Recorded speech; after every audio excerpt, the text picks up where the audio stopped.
Hare Krishna. Welcome to this episode of Chaitanya Charitamrita.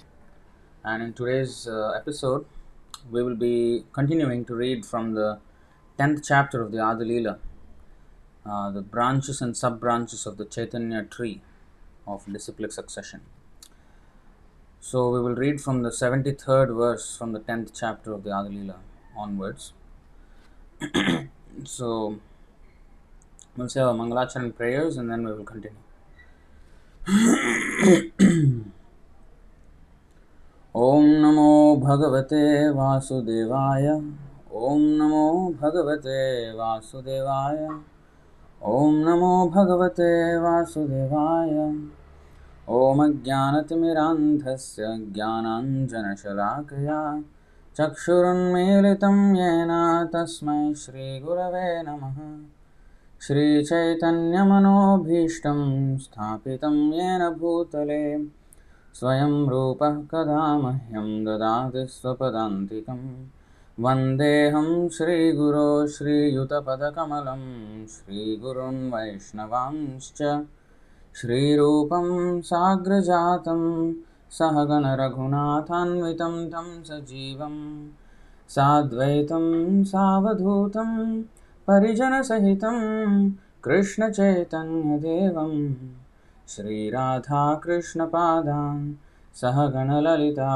श्रीविशाखान्वितांश्च हे कृष्णकरुणा सिन्धो दीनबन्धो जगत्पते गोपेश गोपिकान्त राधाकान्त नमोऽस्तु ते तप्तकाञ्चन गौराङ्गी राधे वृन्दावनेश्वरी वृषभानुसुते देवी प्रणमामि हरिप्रिये वाञ्छाकल्पतरुभ्यश्च कृपासिन्धुभ्य एव च पतितानां पावनेभ्यो वैष्णवेभ्यो नमो नमः।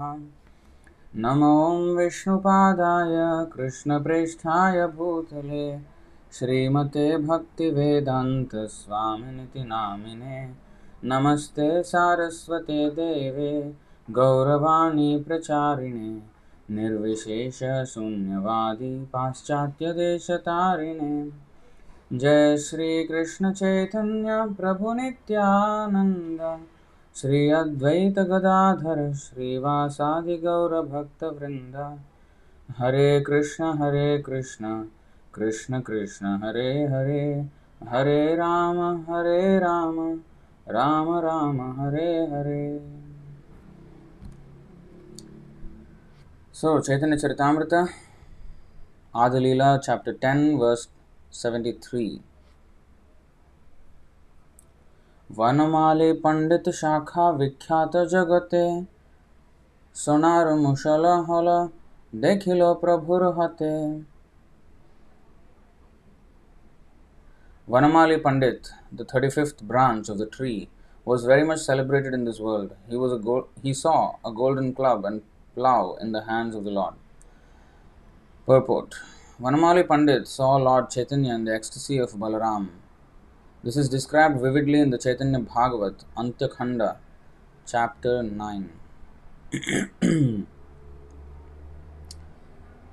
So, we do not have access on this tablet to the Chaitanya Bhagavat, so I might have to move to my screen. Just a second. Antya-khanda, chapter 9. So let's see if we can find it out here.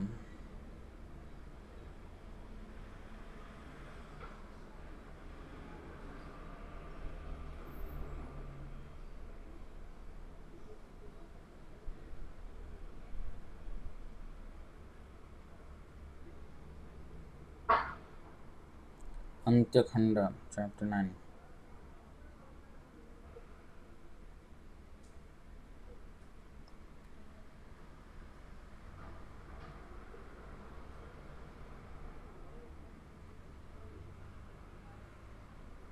How to go to Antya-khanda?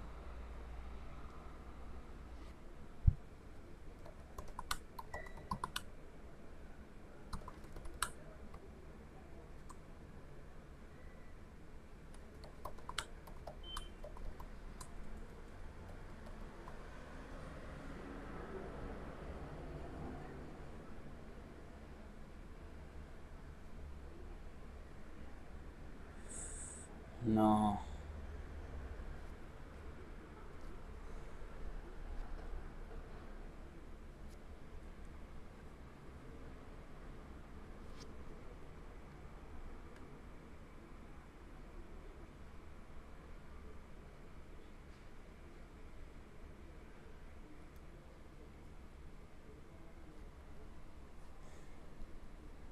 Okay, maybe somebody can help me with the where that Vanamali Pandit story is in the Chaitanya Bhagavat. Then we will go there. Otherwise, we will just read on then. There are 300 verses in the ninth chapter of the Antakunda.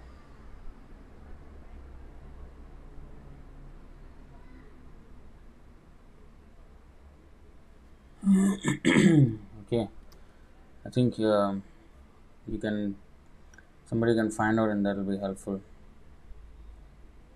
Otherwise, we'll just move on. 74. Shri Chaitanya रति प्रिय बुद्धिमंत खान आजन्म आज्ञा करीते हो सेवक प्रधान.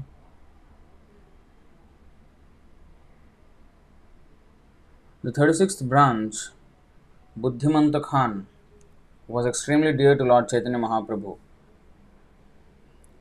He was always prepared to carry out the Lord's orders and therefore he was considered to be a chief servant of the Lord.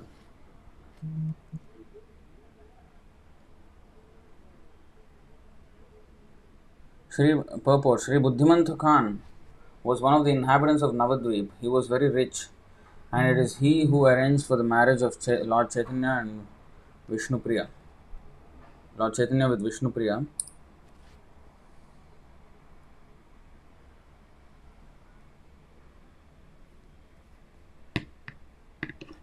The daughter of Sanatan Mishra, who was the priest of the local zamindar. He personally defrayed all the expenditures for the marriage ceremony.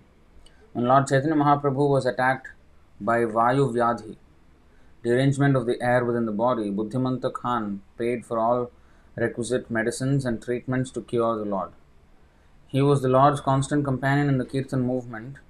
He collected ornaments for the Lord when he played the part of the goddess of fortune in the house of Chandrasekhar Acharya.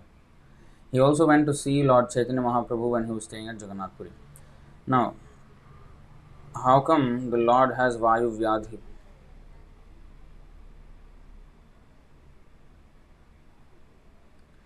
So this can be explained just like Jagannath in Jagannath Puri, he also gets sick after the Snana Yatra. So that sickness of the Lord, and also we have the other story of Krishna getting a headache. So these stories are meant to, there's a Lord's pastimes to induce some service from his devotees. So he is never sick. Not only that, even a pure devotee, when he seemingly, his body is in seemingly, disorder, it is not to be understood that he is affected, especially a pure devotee. He is not affected by such transformations of the body because he is completely on the spiritual platform. But such situations um, enable us to increase our service towards such a devotee. So there is a verse in the Nectar of Instruction, and if that is true for a devotee, what to speak of the Lord?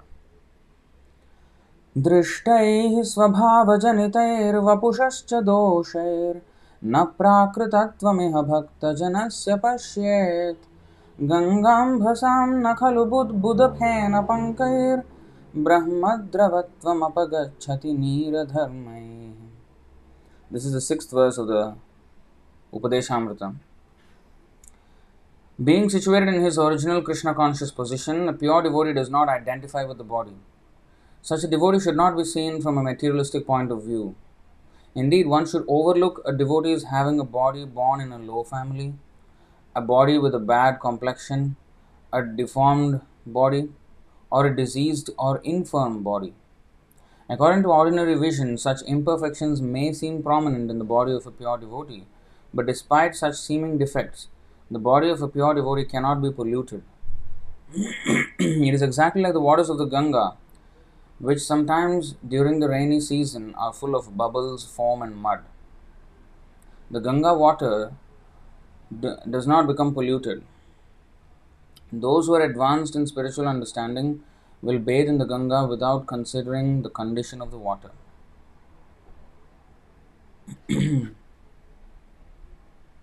So, this is the case for a devotee, even a pure devotee.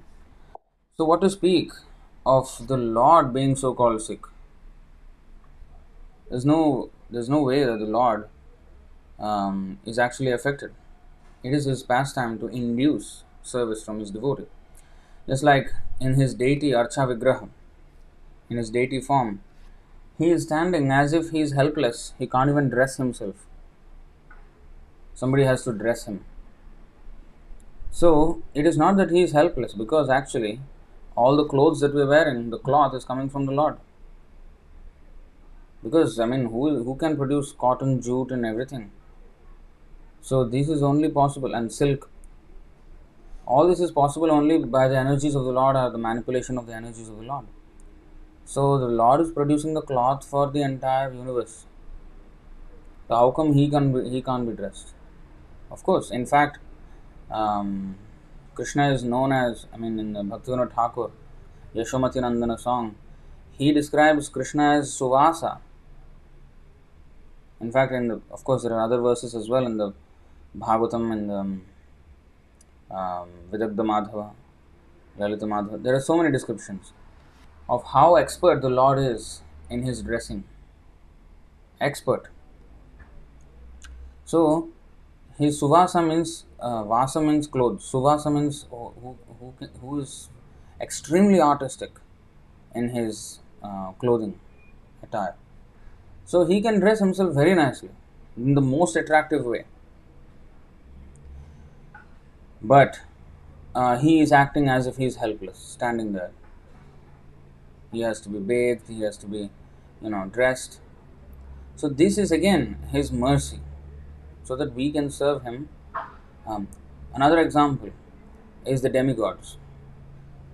Does he need any help from other living entities to govern the universe?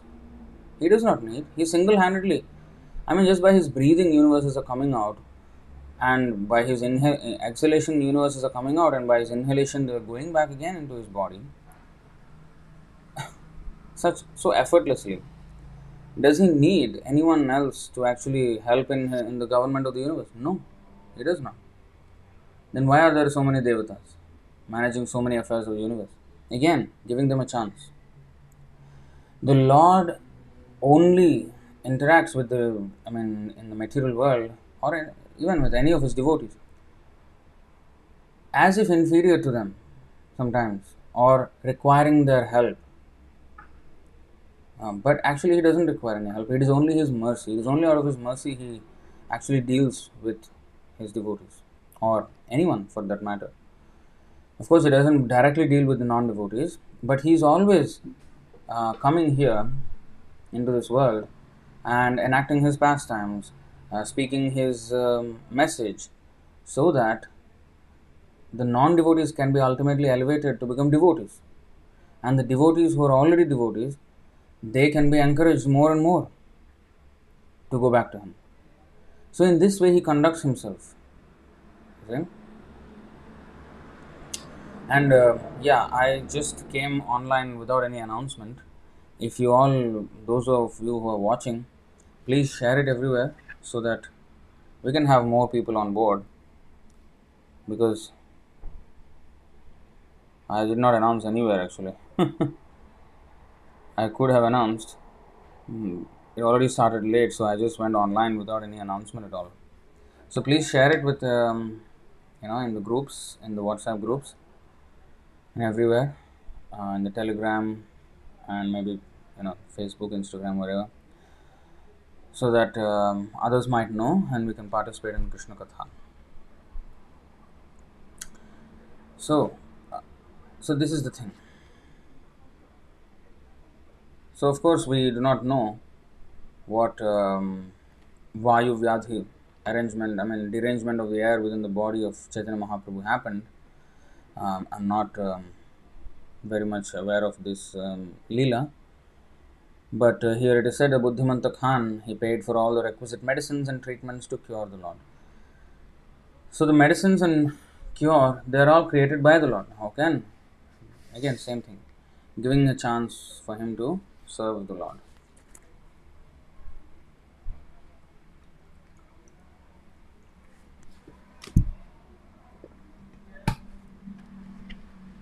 Let me just see if it is shared anywhere. I don't think it is shared even in our Krishna Inspiration group. The lecture and everything. None of our groups have the announcement yet. Please share it on the social media and the groups.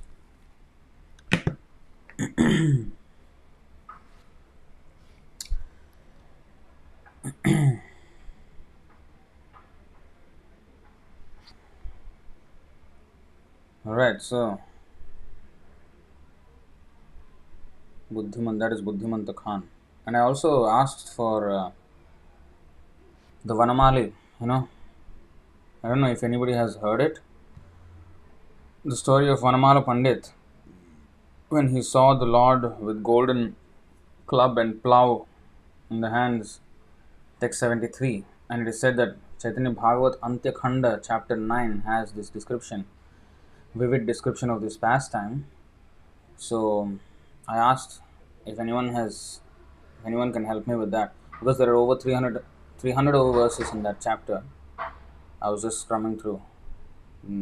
If anybody can point me to that starting verse of that Leela, with a little bit of a background, not directly into the pastime without any context, a little bit verse before that, so that we can get some context,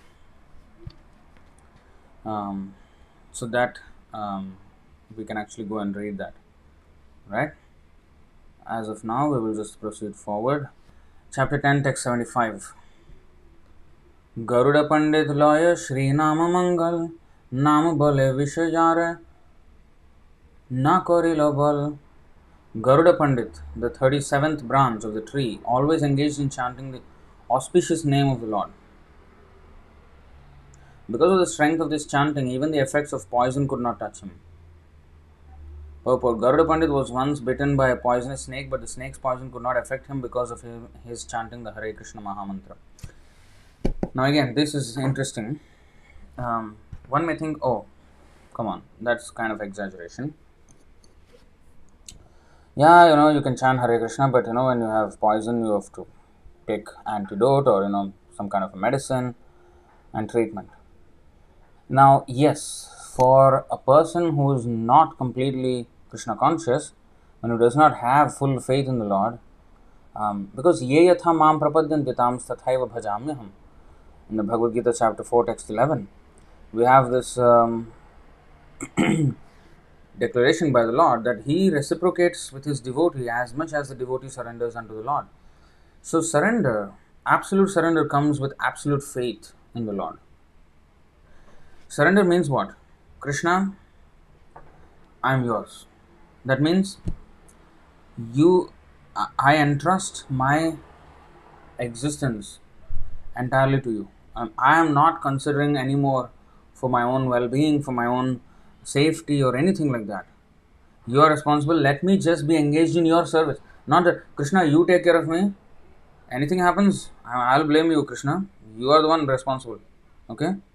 That's not the mood. The mood is, Krishna, I just want to be engaged in your service. I don't want to be bothered by defending myself against any dangers and fears and problems. I just don't want to be concerned with any of this. I just want to serve you. And whatever it is, whether you want to maintain me, whether you want to kill me, that's up to you. Because you are the Lord, I am nobody to dictate terms to you. So, if I die in the matter of, while executing my service, so be it. But let me just be bothered about your service and not by anything else. So that is a complete surrender. Surrender means only for the sake of the Lord, living only for the sake of the Lord, with zero consideration for personal, self-preservation or anything like that. Even, of course, this is a very high standard. This is the topmost standard of devotee. When one is not on that platform, one cannot imitate. One has to take all necessary precautions. But this Garuda Pandit's situation is a state where he is so powerful and he is so surrendered to the holy name, chanting of the holy name, that a snake bit him and the poison could not affect him by chanting the Hare Krishna Mahamantra. We have example of Prahlad Maharaj. He was given the worst poison, Kalakota Visham. Kalakota Visham means the snake, the poison of the black mamba snake. Black mamba snake are the most poisonous snakes in the world. One small drop can kill several people. And he drank a whole cup of it when his father gave him. And nothing happened. He was thrown from the cliff, trampled by elephants, he was put in the boiling oil, he was burned in fire. Nothing killed him. That was the level of his surrender. Not that he's chanting Hare Krishna, I don't know whether I will be safe or not. They are throwing me here and there. No, he was not concerned. He was just concerned in meditating on the Lord by chanting his name. That level of chanting. Just like another example is Haridas Thakur. He was chanting Hare Krishna and he was chanting in this cave. And there was a snake also, a very poisonous snake living in that cave. And it was known to people in the village and everything. And everybody was, advising him, please, accept some other place as your residence. I know we know that you are, not affected by all these things, but, it causes us great anxiety that you are sitting here with the snake in that same cave. What if it one day bites you? Haridas Thakur did not take it very seriously. He was, never mind, Krishna is there, So he was chanting Hare Krishna, Hare Krishna. And one day the snake because the Paramatma, Hare Krishna when you're chanting, Hare means the energy of the Lord, which includes everything. Everything. Energy means we are also his energies, and the material nature is also his energy. Everything that exists is his energy. Of course, Hare specifically means his pleasure potency of the Lord. But then, everything is only for the pleasure of the Lord. All energies of the Lord are for his pleasure. Okay? So, Hare Krishna, when one is chanting like that, and when one is referring to Krishna, that same Krishna is sitting as Paramatma in the heart of the snake as well. So, to protect his devotee, the Paramatma in the heart of the snake will dictate the snake to move out and So that's what happened. The snake actually one day moved out of the cave in the presence of everyone. And snake just quietly moved out and accepted and never came back. Accepted another residence. So the Lord can protect his devotee 100%, provided this devotee is wanting to be protected 100% by the Lord.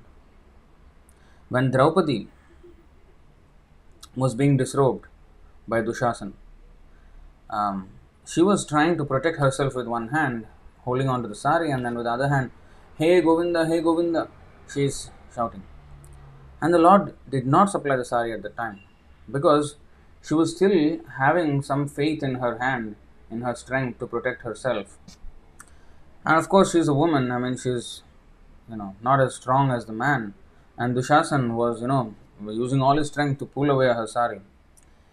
And at that time, when she realized there's nothing I can do here, then she raised both her hands, Hey Govinda. And when she called out to Krishna like that, Krishna said, I am eternally indebted. That one call of Draupadi, I am eternally indebted to her just for that one call. And that's when Krishna supplied the sari, unlimited sari. That faith, where is the precedence? Where is the precedence of such an incident where the Lord actually supplied so much sari? I mean, how would the okay? In hindsight, okay, now we can see when we look back. Oh, the Lord supplied unlimited sari. But if we logically try to analyze it, how can some sari be created like that, on the go like that? It's a definite finite piece of cloth, and I mean, it requires some weaver to actually collect some cotton and then actually weave it. That's the logical approach, right? And how can and when she raised both her hands, she did not know how the Lord would protect. It's not that she knew that, oh, sari is going to come, okay, Krishna, please supply me the sari. She did not know what was going to happen, whether she was being disrobed or whether she's whatever it is. I'm Krishna's, that's it. I don't know, I have no other protector. That kind of self surrender. And then the Lord manifested his pastime of supplying the sari. And that was, you know, everybody was astonished. So the Lord can do things way beyond what our so-called intellect can contain. We sometimes take seemingly logical steps to, in the service of the Lord. Of course, we should do it to the best of our abilities. But then we have to depend on the Lord after that. Radhika Sakhi was saying Antya 1.165. Okay, can you be more elaborate? Antya Khanda of Chaitanya Bhagavat, because it's saying Antya Khanda 9th chapter is the description of Vanamali Pandit. You are saying Antya. This Antya is Antya Leela Chaitanya Charitamrita or Antya Khanda Chaitanya Bhagavat? And why is it on the first chapter instead of the 9th chapter? Let me know.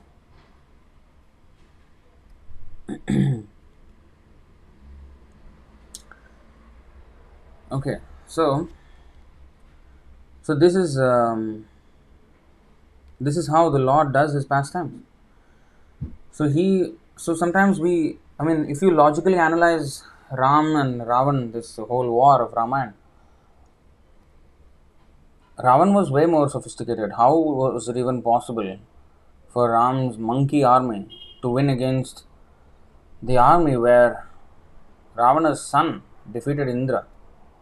His name was Indrajit. You see? His name was Indrajit. He won against Indra even.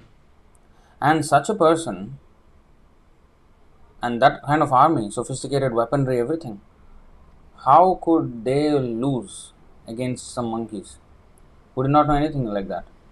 Any such sophisticated warfare. So again, spiritual and material strengths, and Prabhupada explains this very nicely in this verse.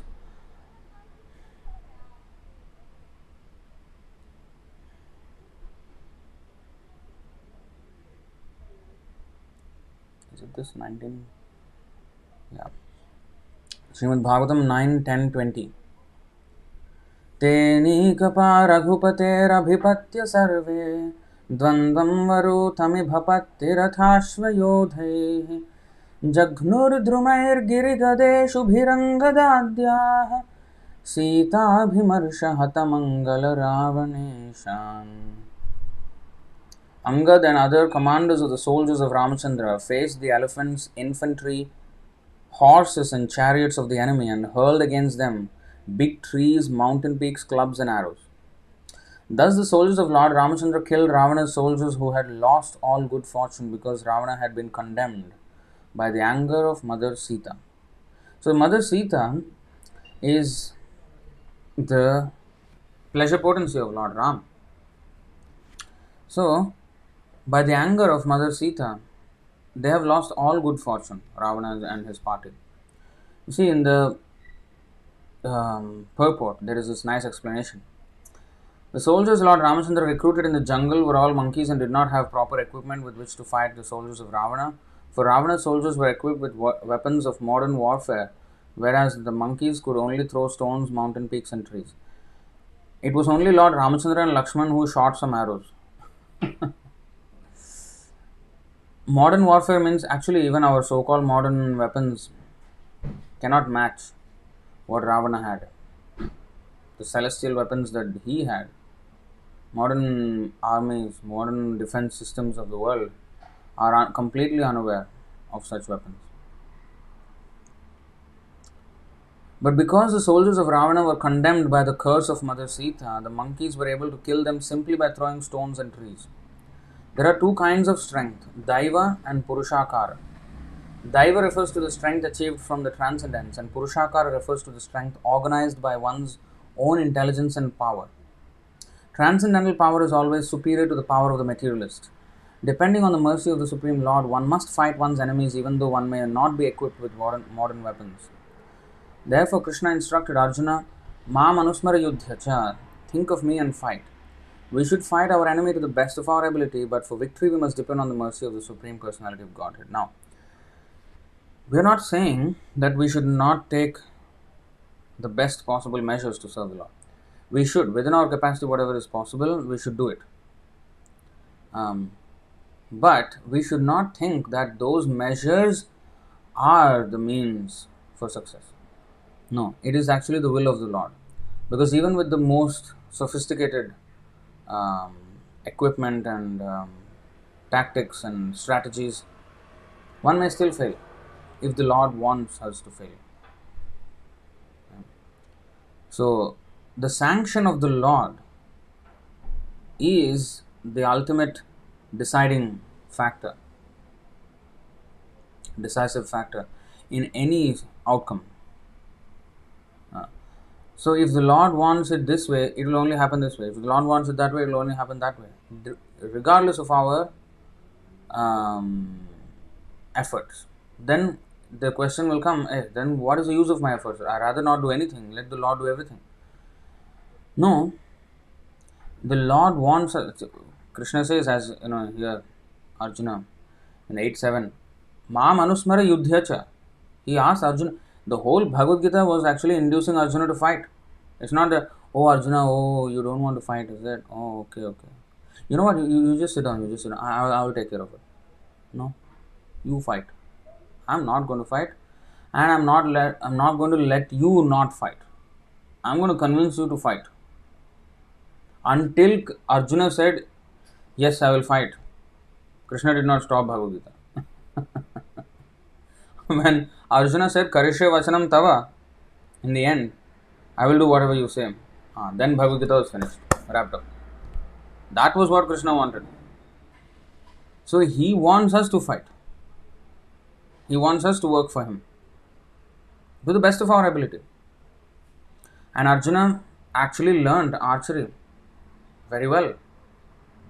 And he used that skill in the service of the Lord. So we should, to the best of our ability. It's not that Ramachandra asked the monkeys to learn, hey, you know what, we are fighting Ravan. They are very, sophisticated in their weaponry and, warfare. So please, all of you, start your training camps. And, I will teach you all this modern weaponry warfare. No. Whatever you know already, use it in my service. That's it. There was no special training camps to, combat strategically the enemy. No. Actually, the Lord does not need a single monkey to help him. The Lord can alone kill the entire... I mean, when he is inhaling the universes with all the demons, demigods, the animals, every planets, the entire cosmic system is being dismantled just by his inhalation.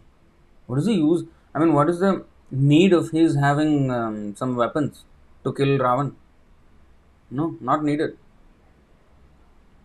He can just inhale Ravana into his body. That is Krishna. And when Arjuna, he saw the Virat Rupa, Vishwarupa, the, what is that? Universal form of the Lord. Then he saw that all the soldiers are entering the mouth of the Lord and being crushed between his teeth. And everybody was just dying horrible deaths. The Lord can eat the whole world. There's no need for the Lord to arrange some military. There's no need for even the Lord to build a bridge. The Ram Setu is a floating bridge. Yeah, it's wonderful. But actually, the Lord does not even need that bridge. He does not need anybody to cross. He does not need Hanuman to cross. He knows exactly where Sita is. He's the Antaryami. I mean, he's Paramatma. He's sitting in Andantarastha, Paramanu Chayantarastham. Every single atom he's sitting there. He knows everything what is happening anywhere. He knows exactly where Sita is, and he knows exactly how to get her back. He could have gotten her back in a millions and million, I mean, a trillion, gazillion ways. Not that the way Hanuman did it, the way Ramchandra, went across the ocean. That's the only way Ram could do it. No. What do you mean the only way Ram could do it? Floating the stones on the water. Is that a way that is logical to us? He invented that. He just invented that. How to cross? Let's invent this floating bridge. How is it going to float? Cotton? No. Stone. Where is the logic? No logic. Logic is my will. That's the Lord. What is the logic? Lord's will. So whatever laws we know, whatever logic we know, that is also actually the will of the Lord. It's like, for example, the Newton's law of gravity. What is this law of gravity? Oh, everything goes down. I mean, the earth attracts everything, There's this pulling force. That is actually the will of the Lord. If the Lord wants, it can, happen another way also. But you may say, oh, if the Lord is there, then show me an example where it happens another way. That's not the way to understand the Lord. You rather question this thing, that why is it happening only this way? It could have happened in another way. Why is it happening this way? And nobody can change that. That is the will of the Lord. But the Lord, of course, He personally can change it. But it is happening in this way, and with any effort, nobody can counter that force of gravity or anything like that. Of course, one tries to go around in this weightlessness, space, and all that. But even that rotating around the earth happens only because of gravity. They are actually taking advantage of the law of gravity only. So, this idea that, oh, this is logic, and only when it goes against the logic, then that is okay, there's some glimpse of the law. No. The logic, the so-called laws that we already know, they are the laws. Who's the lawmaker? That is the will of the Lord. Prabhupada explained very nicely. The cow eats grass, and grass is not very nutritious. What is that? I mean, you can eat grass whole day. I mean, you will die maybe if you eat grass. But the cow is eating grass, which is not so nutritious. But then the milk that she gives is extremely nutritious. What is happening? I mean, how can this thing that is no nutrition come out with so much nutrition? That is the will of the Lord. That is the will of the Lord. So we must do our best and depend on the Lord. But we must do our best. If we say, oh, I'm going to depend on the Lord, I'm not even going to do anything, then the Lord is, okay, you don't want to do anything, that means you don't want anything. Okay, nice. But when we're saying do something, do for the Lord again. It's not that, oh, I want to do this, let the Lord help me in my so-called finding a job. Yeah, maybe the Lord will help. And what happens after that? Do I actually give half of my earnings to Krishna? May not be. Right? So, we always make use of the Lord, but we don't reciprocate in His, by serving Him. See?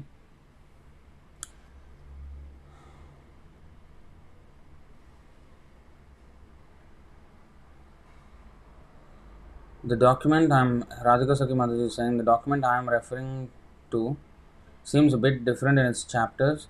There is a mention of Vanamali seeing Chaitanya as Balram in the Chaitanya Bhagavat Antarila 8.14. Okay. Let me try that and see. So I will just show you one last verse. I showed this before as well in this regard. Spiritual strength and material strength. If you see Duryodhan's analysis of the pastime, analysis of the armies of Pandavas and Kauravas on the battlefield. This is what he said when he analyzed both the armies and their greatest warriors that they had. He said, 1.10 Bhagavad Gita, Aparyaptam tadasmakam balam bhishmabhirakshitam paryaptam tvidam balam bhimabhirakshitam. Our strength is immeasurable and we are perfectly protected by grandfather Bhishma, whereas the strength of the Pandavas, carefully protected by Bhima, is limited. So you see, he's saying that our strength is unlimited. We are protected by Bhishma, and of course, not only Bhishma, we have Karna, we have Duryodhan, we have Dronacharya, Ashwathama, Jayadratha. We have unlimited, powerful warriors, whereas they have only Bhima and Arjuna who are the most powerful. Yeah, a little bit Satyaki, a little bit, but nothing compared to what we have. So that's how he calculated. Yes, and he was right. I mean, by caliber, by credentials, the Kauravas were by far the favorites to win the war. If you see only the credentials. But what did Pandavas have on their side? Jayastu Panduputranam Yesham Pakshe Janardana. So Krishna was on their side. That's it. Krishna did not even fight. Without him fighting, they won. Of course, if Krishna fought, he would have been one person was more than anybody on the other side. But he did not fight. Even then, Pandavas won. Just Krishna being on their side, that's it. His will, Krishna's will, that's it. So, going to this Vanamali Pandit,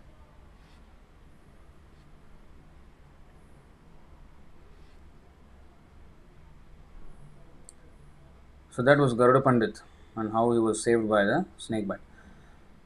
Chaitanya Bhagavat, Antya 8.14. Just give me a moment here.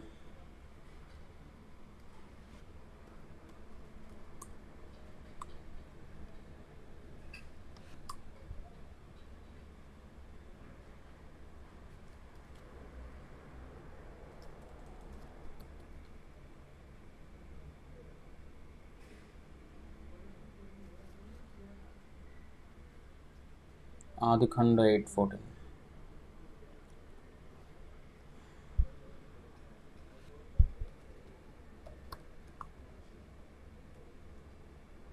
I don't know how to even go here. 1 second.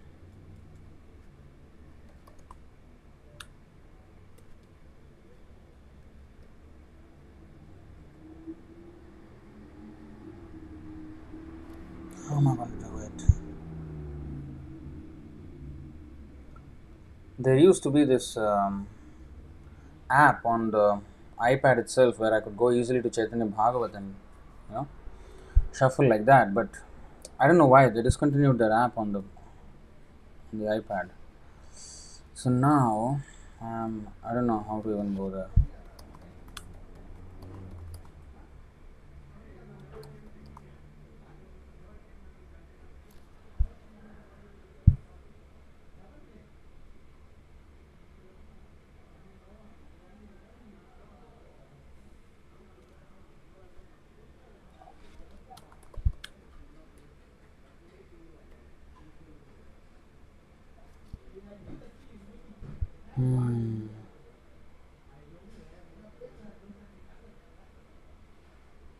I really don't know.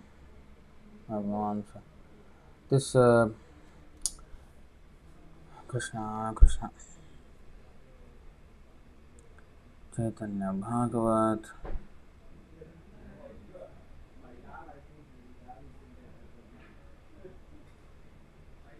Okay, let's go like this. Madhyakhanda, Antyakhanda,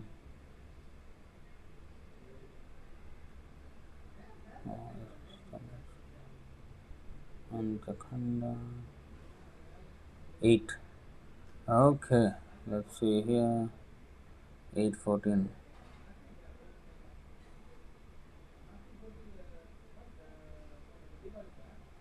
No, no. Antakhanda 8:14 has nothing to do with Vanamali. No, no. We have 0 and. Okay, I think something. Okay, I think I can't find it. 9th chapter somewhere it is there.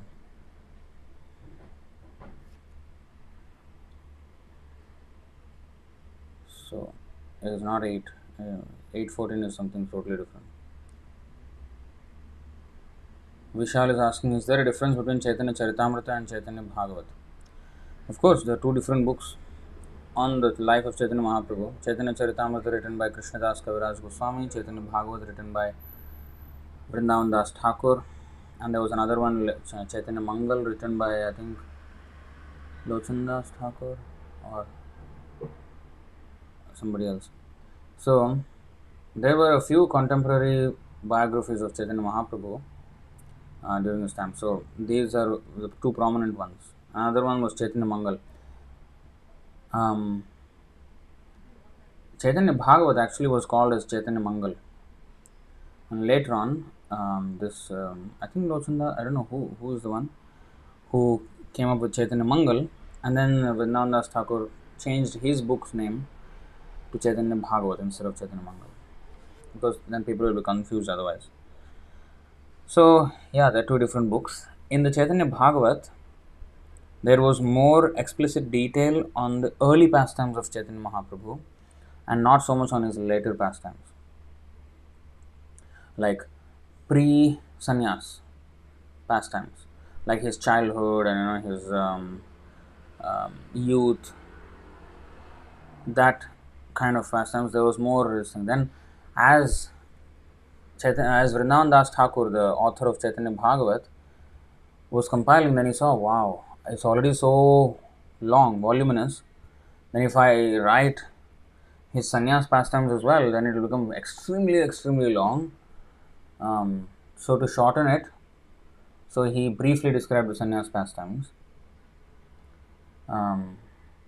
Krishnadas Kaviraj Goswami took up the task of describing. Then he said, Vrindavan Das Thakur has already explained, in a elaborate manner, the early pastimes of Chaitanya Mahaprabhu. So I will just briefly mention them and refer to the Chaitanya Bhagavat for the more detailed texts, whereas I will elaborate more on the Antya Leela, I mean the Sannyas Leela of Chaitanya Mahaprabhu, and more details from that part of his life. But either way, both of them agree that what they have covered in their voluminous book, Chaitanya Charitamrita is voluminous, Chaitanya Bhagavat is voluminous. But even then, Krishnadas Kaviraj Goswami, he says at the end of Chaitanya Charitamrita that what I have described is just one droplet of the ocean of the pastimes of Chaitanya Mahaprabhu. And there is so much more intricacy to the pastimes of Chaitanya Mahaprabhu, so much so that even if Ananta Sesh, with his thousands of mouths, if he is glorifying the Lord for eternity, he will not be able to complete the pastimes of Chaitanya Mahaprabhu. That much detail is there, but this is just a glimpse of it. Just imagine, the other day I was reading on the Govardhan Puja day. Of course, there is this Krishna book, right, where the pastime is elaborately described. But then I read from the Bhagavatam. Of course, Srila Prabhupada did not translate that part of the Bhagavatam, but the disciples of Prabhupada, they quoted in the purports commentaries from Vishwanath Chakravarti Thakur especially, and also others like Jiva Goswami and other acharyas, and more of Vishwanath Chakravarti Thakur. And I was fascinated by so much detail there is. That is not explicitly mentioned in the Bhagavatam, But Vishwanath Chakravarti Thakur pulled out from Harivamsha, from here and there, and he described some fascinating details about Govardhan Puja. I actually wanted to do a class on that day of Govardhan Puja. The title being something like the hidden details, or the more something hidden details of the Govardhan Leela, something like that. To cover all of those, it was just quite fascinating. I mean, they're not maybe significant, but it is just a mention of those things. Sometimes, of course, it is sometimes significant also. There is significance to each one of those. Otherwise, why the acharyas would even, mention those things? Um, so there is unlimited detail, as we know. I many times said this. The Ramayana is 25,000 verses on earth, whereas 1 billion, not even million, billion with a B, 1 billion verses long in the Brahmaloka. How much more detail? I mean, 99.999% of the details are left out for us. 99.99%. If you subtract 25,000 from 1 billion, it's insignificant. So we are shown only like 0.00001%. And that 1 billion verses that Brahma knows of the Ramayana is nothing compared to the actual details of Ramayana, the intricacies of Ramayana.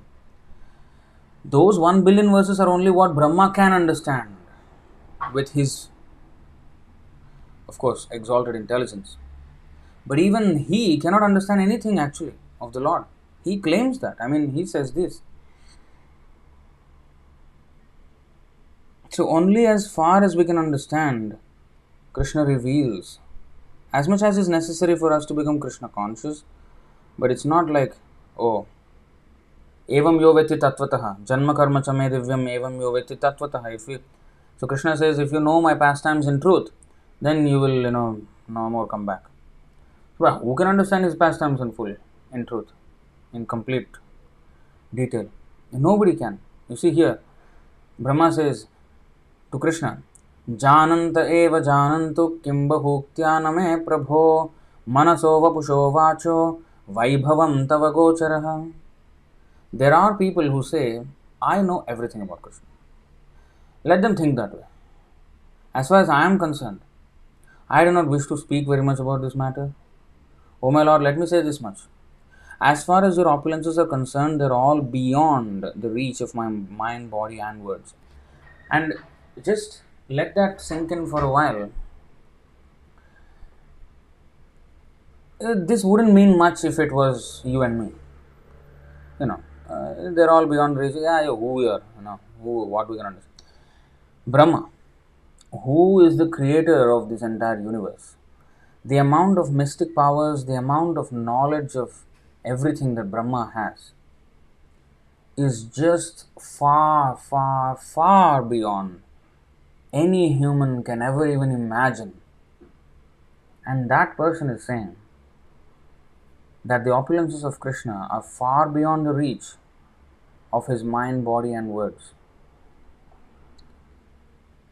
So that is the Lord.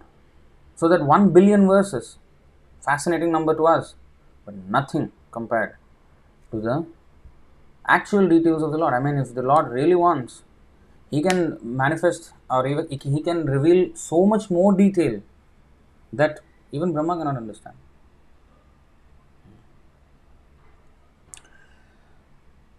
Ashish Lakhera is saying, please make some videos about Ramchandra's pastimes.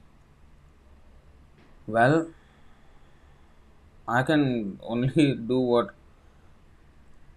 I have heard,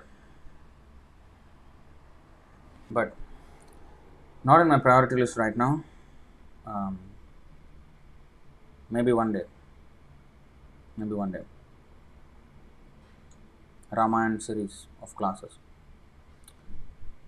I don't even have access to the Sanskrit text of the Valmiki. I mean, there is, of course, on the internet. I mean, there is. It's just that I would like to have more authorized commentary or translation of it.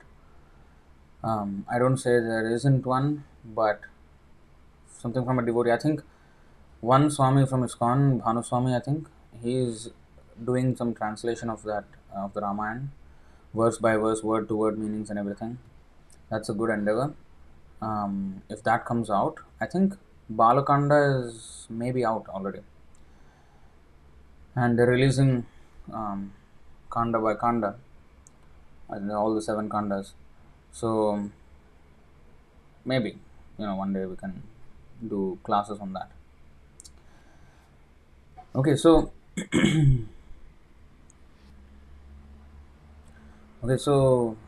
Radhika Saki Mataji is saying Antyalila Antakhanda 827 last try. Let's see.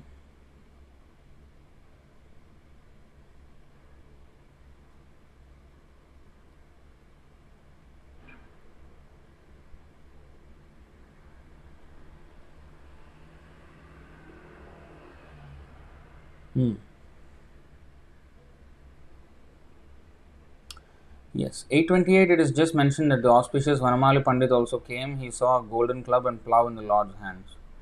It's just that's it. There's no other mention of anything else. So there's nothing much.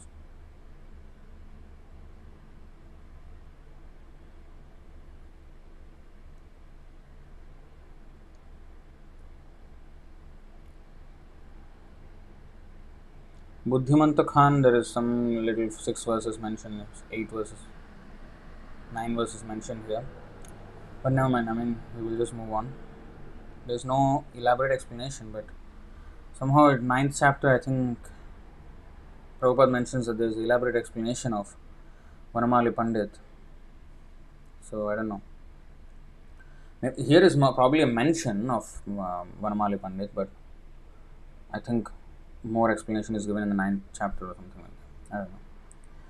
So Garuda Pandit we have read. Now let's move on to Gopinath Simha Ek Chaitanya Radas Akrura Boli Prabhu Jare Koila Akrura Boli Prabhu Jare Koila Parihas. Gopinath Simha, the 38th branch of the tree, was a faithful servant of Lord Chaitanya Mahaprabhu. The Lord jokingly addressed him as Akrura. Purport. Actually, he was Akrura, as stated in the text 117 of the Gaura Ganodesh Deepika. Bhagavati Devananda Vakreshwara Kripate Bhagavater Bhakti Artha Paila Prabhu Hoite. Devananda Pandit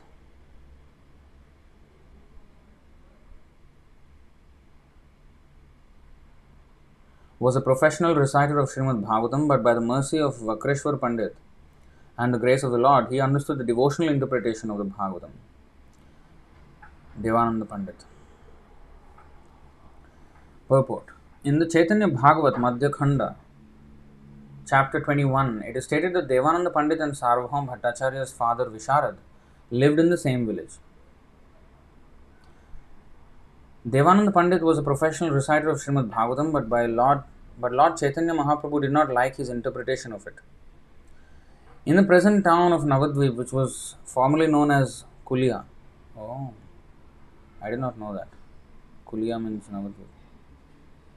Lord Chaitanya showed such mercy to him that he gave up the Mayavadi interpretation of Srimad Bhagavatam and learned how to explain Srimad Bhagavatam in terms of bhakti.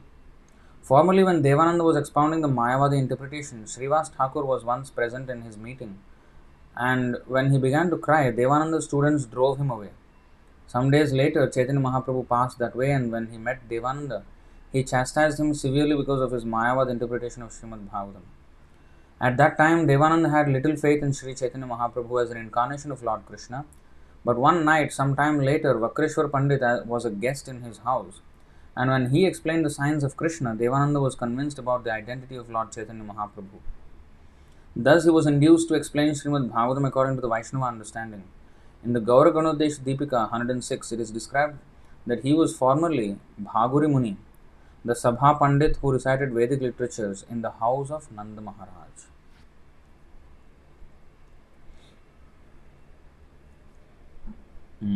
Sabha Pandit of Nanda Maharaj, Bhaguri Muni. Interesting. So, even when he saw Chaitanya Mahaprabhu, the Supreme Personality of Godhead, he could not fully appreciate. But by the devotees' mercy, Vakreshwar Pandit's mercy, Devanand understood the devotional interpretation of Srimad Bhagavatam, and then he came to accept Chaitanya Mahaprabhu. So this is the thing. Chaitanya Mahaprabhu, many people do not know Chaitanya Mahaprabhu. But and they don't accept him as Supreme Personality of Godhead also. But if one understands Srimad Bhagavatam properly, then he will accept Chaitanya Mahaprabhu as Krishna himself. Krishna Varnam Tvisha Krishnam Sangopangastra Parshadam Yajnaihi Sankirtana Prayar Yajantihi Sumedhasaha. So it is very clearly explained in Chaitanya Mahaprabhu, and there is also the Chaitanya Upanishad, everything. So there is so many literature.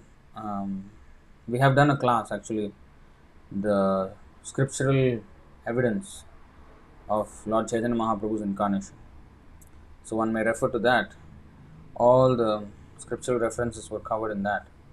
I think Chaitanya Upanishad, probably I did not cover everything, but recently I read Bhaktivinoda Thakur's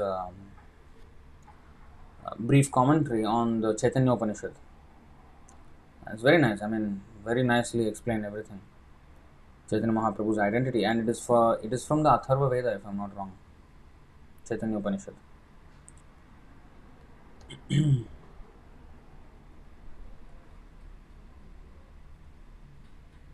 खंडवासी Mukund Das Shri Raghunandan Narharidas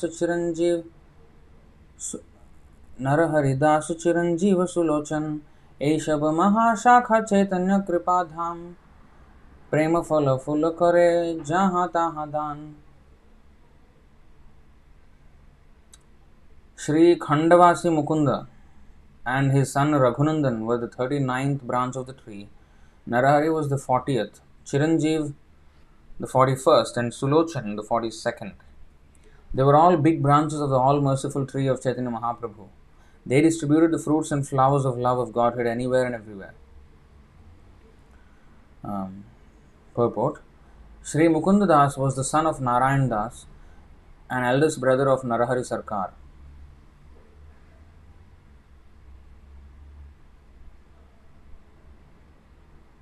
His second brother's name was Madhav Das and his son was named Raghunandan Das. Descendants of Raghunandan Das still live 4 miles west of Katwa in the village named Sri Khanda, where Raghunandan Das used to live. Raghunandan had one son named Kanai, who had 2 sons, Madan Rai, who was a disciple of Narahari Thakur, and Vamshivadan. Madan Rai and Vamshivadan. Madan Rai was a disciple of Narahari Thakur. It is estimated that at least 400 men descended in this dynasty. Wow. All their names are recorded in the village of Sri Khanda. Interesting. My father used to have a list of names tracing back about 10 to 12 generations. He had a desire to make a chart of the family tree tracing back to I think 10 to 11 or 12 generations back. So he had actually all the names and he actually did a chart. We were a little bit fascinated, wow, like 12 generations. But of course, I mean, not very much significant in our case. But these great acharyas, great devotees, their families are purified just by their being the pure devotee, having taken birth there. All the names, whoever are there, all get purified. Like Narsimha, Lord Narsimha said to Prahlad Maharaj that Trisaptabhi, what is that? 7, 10, 18.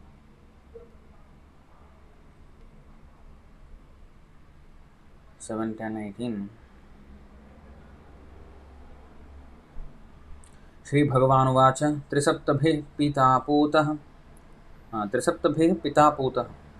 पितृभिः सह तेन घा यत्साधोस्य कुले जातो भवान् वै कुलपावनः Supreme Personality of Godhead said, "My dear Prahlad, O most pure, O great saintly person, your father has been purified along with 21 forefathers in your family. Because you were born in this family, the entire dynasty has been purified." And recently, I came across this website. I think it's called bhaktivinodinstitute.org. Bhaktivinodinstitute.org. I think that's the. Correct me if I'm wrong in the comment section. So there is this website I just recently come across.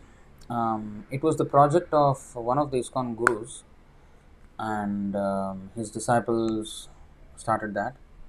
But it's an excellent resource on the literary, devotional, literary works of Bhaktivinoda Thakur. And many of his literary works are actually presented there with full word-to-word commentary and everything, translation and commentary. It's good for reference. So I was just going through that, and that's where I found the Caitanya Upanishad as well. I read that there, and there is one book which Bhaktivinoda Thakur started, but he did not kind of complete it, which was his own family tree, and he was tracing back, and then he was even asking in that book that if anyone in this village knows about this person, you can trace back. Please provide me the names by post or something like that. So it was kind of interesting that he also mentioned, and from what I read somewhere else, that Bhaktivinoda Thakur comes from the same family as Narottam Das Thakur.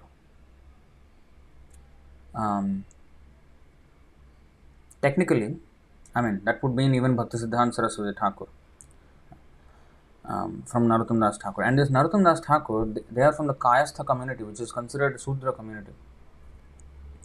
So seemingly from Shudra, descent, birth-wise. Of course, that doesn't have any value. But you see how such exalted. Can you say Bhaktisiddhanta Saraswati Thakur and Bhaktivinoda Thakur are Shudras? Narottam Das Thakur is Shudra. The kind of Vaishnava they were, there is no match in the universe. In the universe, I'm telling you. Not even the demigods. That's why that is the meaning of Sarvadeva Mayo Guru. Acharyam mam vijaniya navamanyata karhichit namartya buddhya suyeta Sarvadeva Mayo Guru. The spiritual master coming in the authorized disciplic succession is more exalted than the demigods. He is a representative of the entire host of demigods, and he is higher than them. Of course, in our case we have, Brahma, who is the supreme spiritual master of the universe. He is himself in the bona fide sampradaya, and Narad Muni, and even the Vivaswan, the sun god. He is in an authorized sampradaya, directly instructed by the Lord. So, there are demigods who are pure devotees, and they are actually more than any demigods. They themselves, being pure devotees and authorized acharyas in the disciplic succession. But in the capacity of demigods, no demigod is equal to a pure devotee. Of course, he can be a demigod and a pure devotee. Then, of course, he is higher than any other demigod as well. But in the capacity of demigods, no demigod is equal to a pure devotee of the Lord. So we cannot even compare, even though they may be born in any family or whatever it is. Pranam punata sakulam natu bhurimana. Another place also, it is said that a devotee can purify his entire family, entire dynasty. And a non-devotee, even though Brahmin family are all useless, that is useless. Complete rubbish. And that is what modern so-called Brahmanism is. Just, take birth in a Brahmin family and have some sacred thread ceremony. And that is Brahman. And elders of the family are giving blessings. Recently I saw one of my family members getting the so-called sacred thread, which is nothing sacred about it, because there is no connection with the Lord. Ceremony. One of my, nephews. And he was getting the sacred ceremony, thread ceremony, and then the elders were blessing, and they themselves were in pants and shirt and pant, and knew nothing about Vedic literature, not even one shloka. And And even if they chanted some shlokas, they knew nothing about the meaning. And that boy was never going to. There's no plan for him to actually study or Vedic literature. What is the point of just doing a useless, meaningless, complete rubbish ritual like that? Huh? I was actually, I was very disgusted with the whole thing. When I saw some photos or something like that. I'm disgusted. This is rubbish. And Upanayanam means what? That is a sacred thread ceremony. Upanaya means to approach, to come closer to the Lord. We are far away from in the material world, we are far away from the Lord. And Upanayanam means to come closer to the Lord. How? By surrendering to a guru who is coming in the authorized. We cannot go closer to the Lord without coming through a guru. We cannot go directly to the Lord. Then Krishna says, you are far away from me. I don't consider you a devotee. If you, what is that? What is it? Ye me bhakta jana partha na me bhakta astate jana. If you consider yourself my devotee, I don't consider you my devotee. What nonsense you are. Mad bhakta nam cha ye bhakta aste me bhakta tamamata. Whoever considers himself as a devotee of my devotee, I consider him as my devotee then. That's how you get closer to the Lord. Upanayanam. To take shelter of a devotee.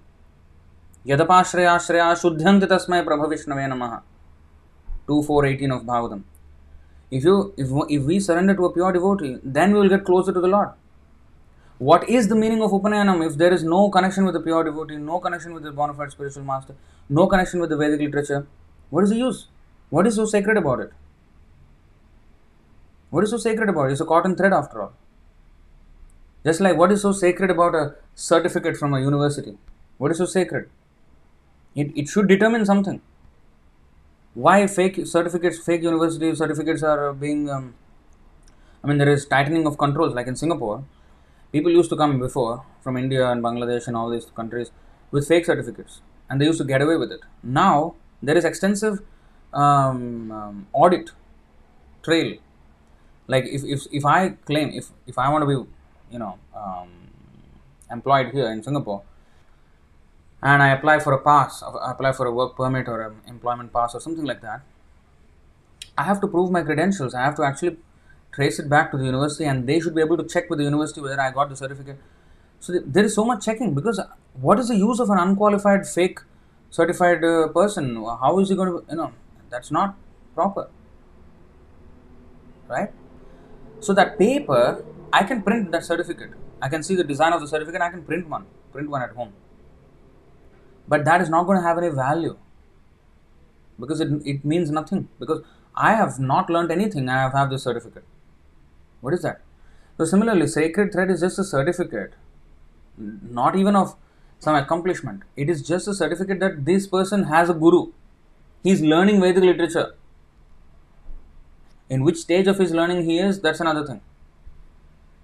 That his name will have specific titles, Rigvedi, Trivedi, Chaturvedi, this, that. Ghana Pathi. That's another joke. My grandfather's name is Ghana Pathi. And whenever he used to go to temples, they used to hear his name, Ghana Pathi. The priest also, he will bow down, like bend down, offer respects. Then my grandfather used to say, no, my name is Ghana Pathi. It's not a title of mine. I know nothing. He used to say like that. And when I became a devotee, then he actually condemned me. He said to me that, oh, this is not correct, what you're doing, something like that. At that time, he was almost 90 years old at the time. By that, I can understand he actually knows nothing. Because if he knows, of course, he used to do his puja, he used to chant some shlokas. But ultimately, you got to understand that Krishna is the supreme. Vedasya sarve rahameva vedya. Krishna says, by all Vedas, I am to be known. If you do not know me, what have you understood in the Vedas? You have understood nothing. Kevala bodhalabdhaye. Kevala bodhalabdhaye means simply sthula tushavagathanam. It's beating the grain of, the husk, without getting any grain from it. Or milking a cow which has no milk. Adhenum vivarakshataha. So many, kleshodhikatarastesham. what is that? Um, Panthastu koti shatavatsara sampragamyo vayo rathapi manaso munapungavaanam sopyasti yat prapadasiimnya vichinta tattve govindamadi purusham tamaham bhajami.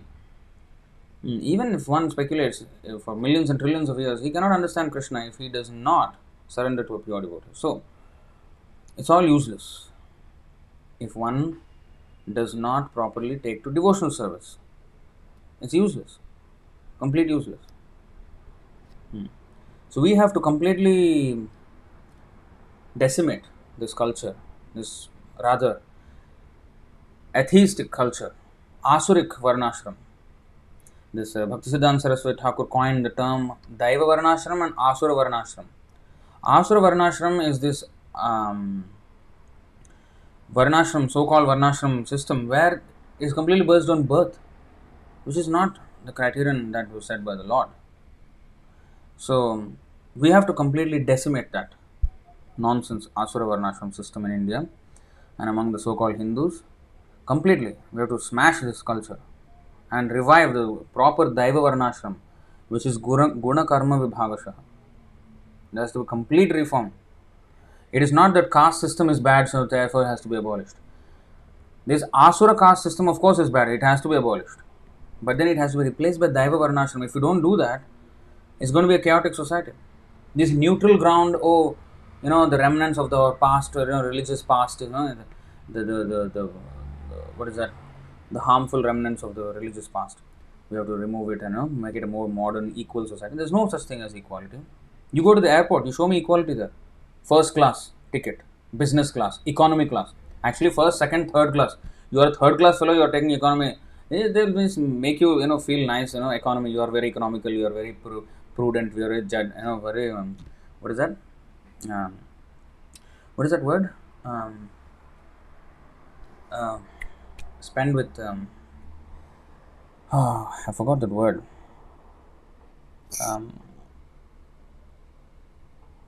Judicious, yes. You're very judicious with your spending. You're very actually what they mean for the airline. They want more money.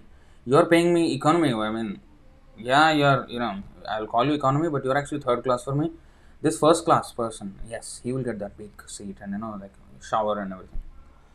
Business class, yeah, you are into business. Actually you're Vaishya. Actually you're third class already. You economy class, you are a Shudra fellow. You are working somewhere, right? Shudra. Actually you are a fourth class fellow, not even third class. So that business class, business is what? In our Vedic literature, Krishi Goraksha Vanijyam. Vanijyam means is banking business. Third class fellow, Vaishya. Even third class fellow means it is not something like very degrading. Even a Shudra is very honorable in society if he does his job well. Even fourth class person. But of course, without God consciousness, even the Brahmana, first class, so-called first class, is a rascal. So anyway, all these people are, whether so-called first class, second, everybody is a rascal. But my point is, where is there equality when there is first class, second class, and third class tickets on the airplane? Supposedly the most advanced, cutting edge technology of human endeavor, planes, flying from one place to another, most modern mode of transport. And there you have distinction, first class, second class, and you are accepting, yes, I am third class, here is my economy ticket, $200, I am going to India and back. Third class fellow, I am going. No, I am Brahmin, I will go to the first class. What will they say? Get lost. Where is your money? Where is your ticket? Go to the economy class. They will tell you like that. So where is the equality? And then here also in the at least in Singapore government, and every country has this. There is entrepreneur pass, employment pass, work permit, S pass. There is different class of passes according to the income levels, according to the so-called basically income. That's all. It's actually only income. If you have a higher income, you can get a better pass. So their criterion of classification of human beings according to money. That's all that matters to them. There's no this thing based on the character of the person. There's no judgment of character. That is the difference between Vedic culture and this so-called this culture, the so-called modern culture, atheistic culture. Money is the only driving factor. If you have more money, yeah, you are high class. And who cares about character? Give me money. economics, GDP. These are the key performance metrics, key KPI as they call it in the tech world. KPI. How you know what is KPI? Key performance indices or index. So that means how do you know you're performing well? How do you know you're ranking better or worse, or what is the performance metrics that will judge your place in the hierarchy of human or team or country or national, whatever it is? How to say that you're best or you're, what country is the first world countries? Those who have money, per capita income, GDP. These are the KPIs, key performance metrics or index.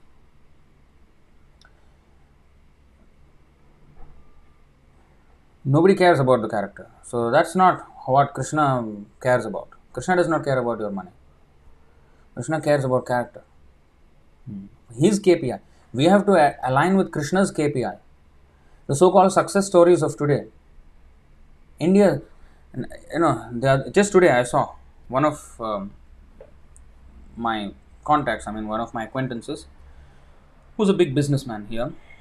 So he wrote on his LinkedIn post that he said the CEO of Google, CEO of Microsoft, CEO of Twitter, now of course I think dethroned by Twitter, Elon Musk, and he gave a huge list. Even I think MasterCard and big tech companies, they're all Indians. And now the new one who's joined is the UK Prime Minister, Indian origin. Congrats on this, you have scripted history. That's not history. History was way more glorious than this.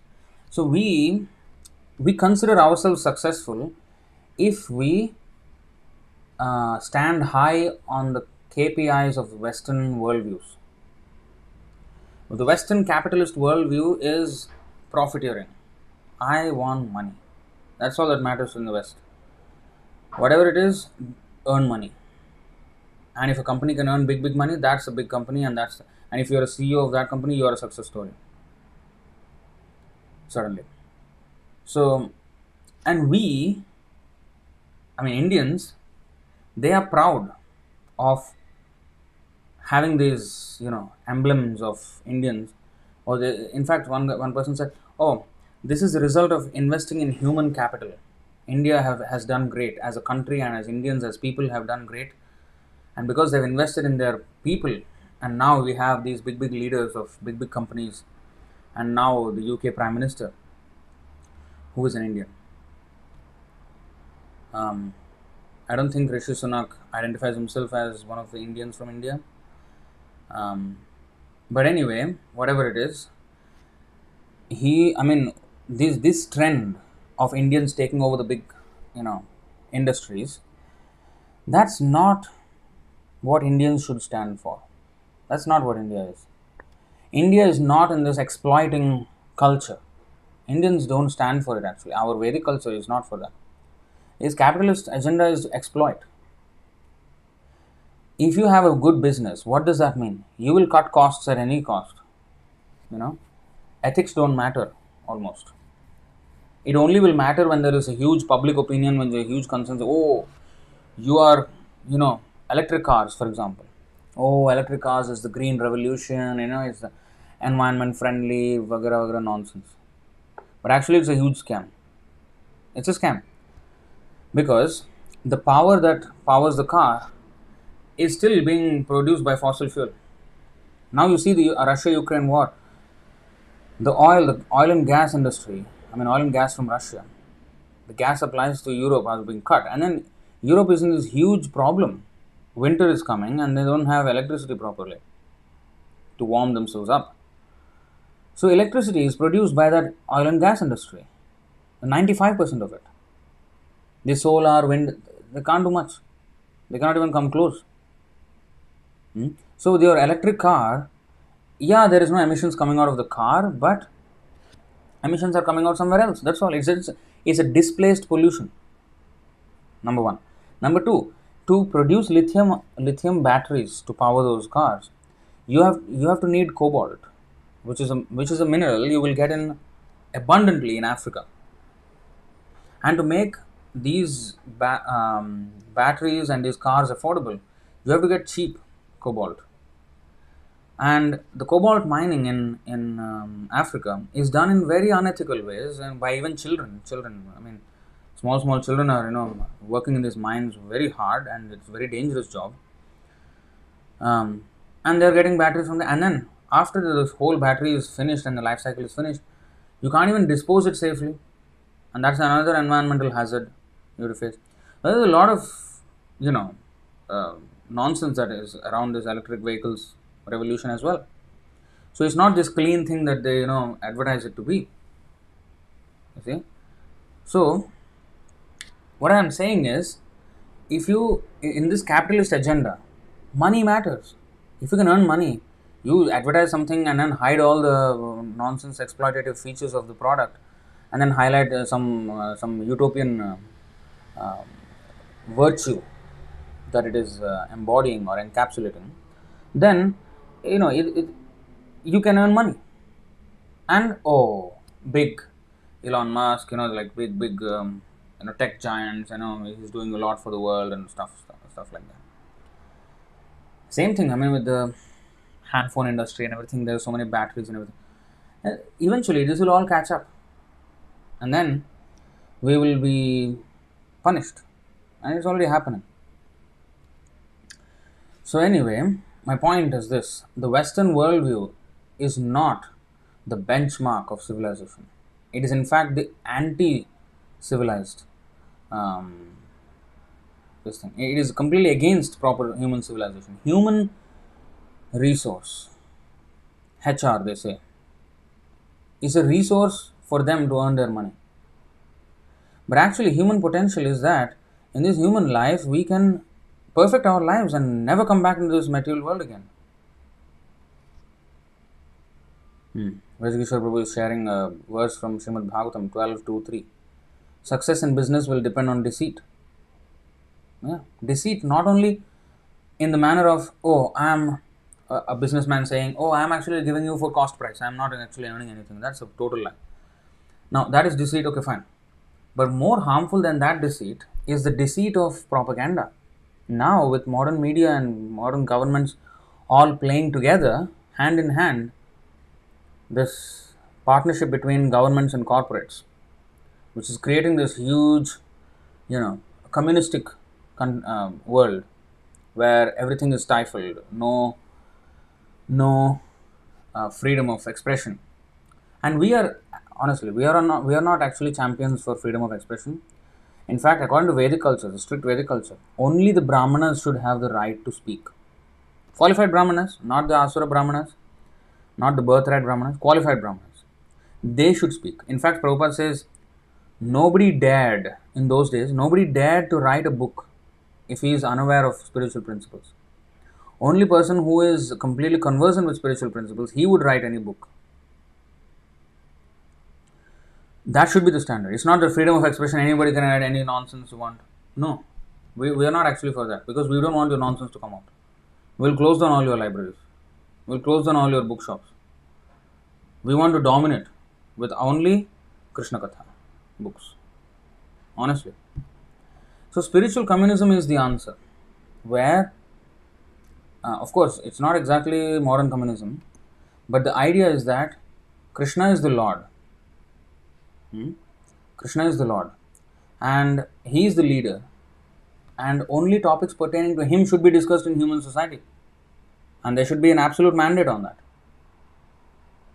You may say this is extremist, this is far right, far orthodox. You may say whatever. We don't care about your opinion. We care about Krishna's opinion, Guru's opinion, Parampara. That should be our end goal. For now, freedom of speech is good for us, because at least in that way we will be able to speak what we want to say. Otherwise, we will be banned. But that's not the ultimate end, where freedom of expression, freedom of speech should be there. If you are a rascal, you should not be able to speak. I mean, to the extent, if you see Ekalavya, he was not given even the freedom to practice his own archery, which he was extremely good at. He was deprived of it because he was going to use it in the wrong way. Of course, that story was demonized by Indian caste system abolishers and advocates of that movement. But actually, there was an actual reason why Ekalavya was not, he was denied to learn his archery. So, this is the thing. We have to, only the righteous should have power. They say, in the famous Spider-Man 1, the first Spider-Man, when I was a kid, it came out. There was this line, and everybody uses it also. With great power comes great responsibility. Our thing is different. It's not that with great power comes great responsibility. Of course, it does in a way. But actually, great responsibility should be given only to great power should be given to the greatly responsible people. Otherwise, power should not be given. It's not that with power comes responsibility. After you get power, then you have to exercise responsibility. No. You have to be responsible, and that responsible person should be given power. Evam rajarsha viduh. Evam parampara praptam imam rajarshayo viduh. The kings must be saintly in character. Today we have a UK Prime Minister. His name is Rishi, and now he is the Raj. He is the,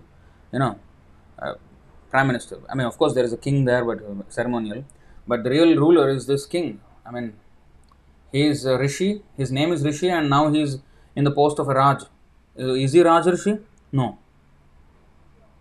He tweeted. I think some devotees shared this. He tweeted, "Oh, I totally support our beef farmers and everything. This livestock farming. I'm a big champion of this industry. What is that? Supporting beef? That's not Rajarshi. Yeah, his name may be Rishi and he may be Raj, but he's not Rajarshi. So, imam Rajarsha vidhu.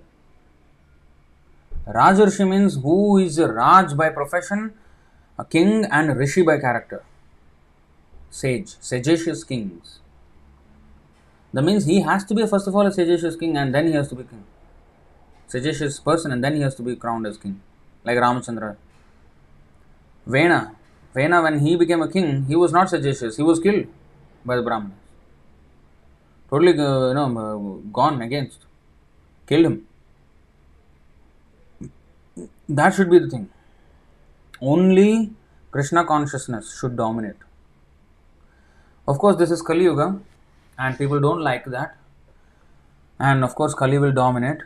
But eventually, at least in this golden age of Chaitanya Mahaprabhu, 10,000 years, our movement should dominate. I think, and it will dominate. Prithvityacha jata nagaradi gram, sarvatra prachar hoive more naam. Srila Prabhupada has expanded this movement in all the 6 continents. We should not be satisfied with that.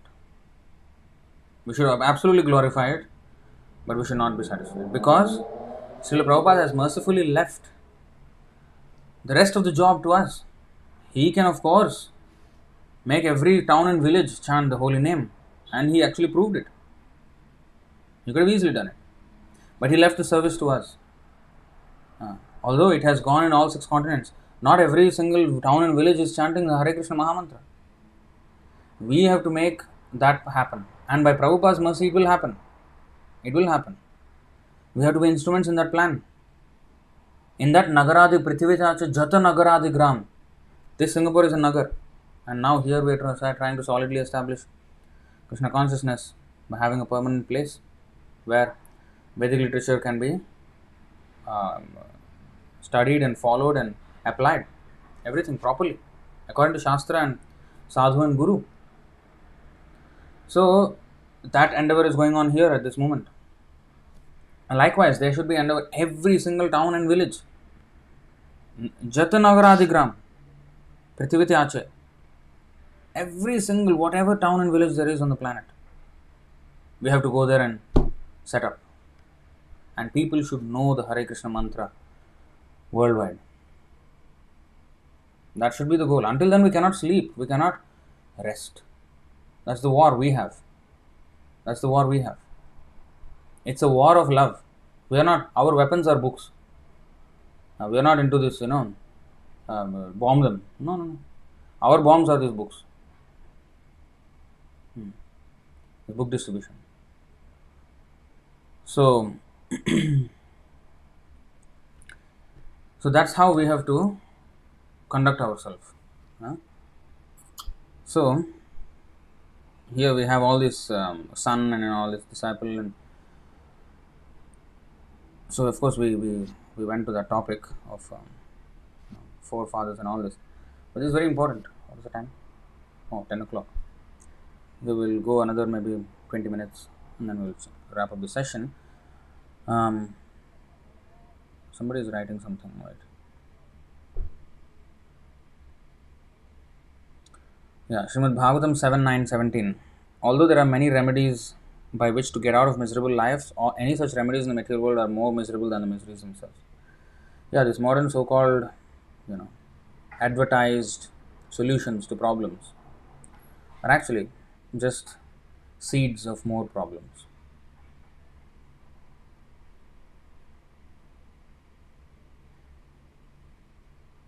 Prakash Raj.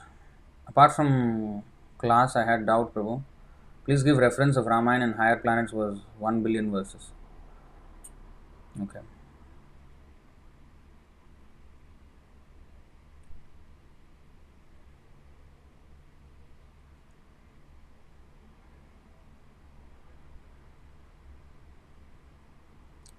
Alright, so we will continue here. In the Gauraganodesh Deepika 175, it is stated that the gopi whose name was Vrinda Devi became Mukunda Das, lived in Srikhanda village and was very dear to Sri Chaitanya Mahaprabhu. So Vrinda Devi, whose name is um, the source of the name of Vrindavan, she became Mukunda Das, lived in Srikhanda village and was very dear to Chaitanya Mahaprabhu. His wonderful devotion and love for Krishna are described in Chaitanya Charitamrita Madhya Leela chapter 15. It is stated in the Bhakti Ratnakar, 8th wave, that Raghunandan used to serve a deity of Lord Chaitanya Mahaprabhu. So that is another detail. Mukunda Das. Narahari Das Sarkar was a very famous devotee. Lochan Das Thakur, the celebrated author of Chaitanya Mangal. Yes, so I was right earlier. Chaitanya Mangal was authored by Lochan Das Thakur. In the Chaitanya Mangal, it is stated that Sri Gadadhar Das and Narahari Sarkar were extremely dear to Sri Chaitanya Mahaprabhu, but there is no specific statement regarding the inhabitants of the village of Srikhanda. Chiranjeev and Sulochan were both residents of Srikhanda, where their descendants are still living. Of Chiranjeev's two sons, the elder, Ramachandra Kaviraj, was a disciple of Srinivas Acharya and an intimate associate of Narottam Das Thakur. Wait a second. Chiranjeev and Sulochan were both residents of Srikhanda, while their descendants are still living. Of Chiranjeev's two sons, the elder, Ramachandra Kaviraj. Ramachandra Sangamage Narottama Das. So that song, Sri Chaitanya Prabhu Dayakara More, the last line, Ramachandra Sangamage Narottama Das, that Ramachandra is this Ramachandra Kaviraj. He is the elder son of Chiranjeev and he is an intimate disciple, he is a disciple of Srinivas Acharya, an intimate associate of Narottam Das Thakur. Very interesting. So, the younger son, and he was very intimate. To mention him in a song like that, it's very intimate. It's a very intimate friend. And why did he mention? Of course, Prabhupada gives he gave the purport to that one should always associate with devotees and have the follow the Acharya, footsteps of the Acharyas, and stay in the association of devotees. So that was the purport of that line. Ramachandra Sangha Mage. Mage means I desire the company of Ramachandra Kaviraj.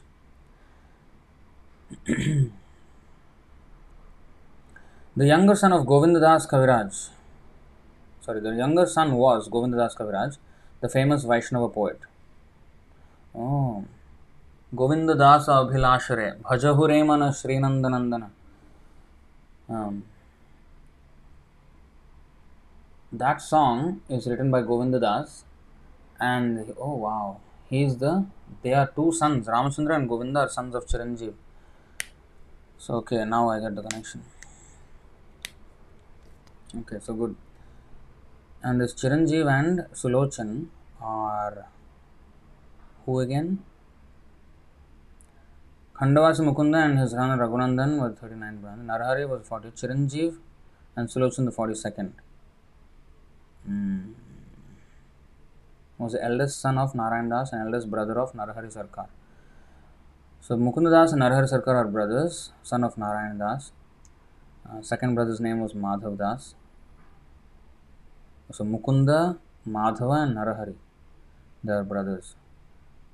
And his son, Madhav Das' son is Raghunandan. And Raghunandan had two sons, Madan and Narahari Thakur. Sorry, Madan and Madan Rai and Vamsivadan. Mukunda was Vrinda Devi. Okay. Raghunandan again used to serve. Narahari Sarkar was a famous devotee. Lochandas Thakur was his disciple. In Chaitanya Mangal it stated Gadadhar Das and Narahari Sarkar were extremely dear to Chaitanya Mahaprabhu. Okay, Chiranjeev and Sulochan were both residents of Sri Khanda. Okay. Of Chiranjeev's two sons, the elder. Okay, so that's alright. I think it is already done, maybe, the Chaitanya, this tree, in a graphical chart format. If it is not done, we have to do it. I mean, at least to have a visual representation of all these concepts, all these facts that are being said in the words here, in the verses. If you have a pictorial depiction, like there is a Bhagavatam tree. I think it cannot be fit into one like that, but I think they kind of made it, all the important names. Maybe it's done already, Chaitanya tree, like that. But it is good to have these resources, just for the record, you see. In as many different formats as possible, this information should be there. Just like, even mundane material, sometimes in words and in video format and shorts, nowadays YouTube shorts, TikToks, and Instagram carousels, Instagram posts, Instagram stories. In different ways, the same information is being disseminated, and such distribution of information has to happen in all formats. And some people may consume in one way, some people may consume in another way. But of course, Krishna Katha lectures should be the mainstay of, because there we can, in these kind of sessions, we can actually deep dive into all these, verses and the meaning of and everything like that. So that has to be there. It's not that those things are replacements of this lecture. We have to listen to the lectures. One has to muster some patience. Alright, so Ramachandra, okay, this is all we have read. The younger son of Govindadas Kaviraj, the younger son was Govindadas, okay. Chiranjeev's wife was Sunanda and his father-in-law was Damodar Sena Kaviraj. Chiranjeev previously lived on the bank of the Ganges river, or Ganga river, in the village of Kumaranagar. The Gaura Ganodesh Deepika 207th verse states that he was formerly Chandrika in Vrindavan. So that's a Gopi. कुलीन ग्रामवासी सत्य राज रामानंद यदुनाथ पुरुषोत्तम Shankar Vidyanand.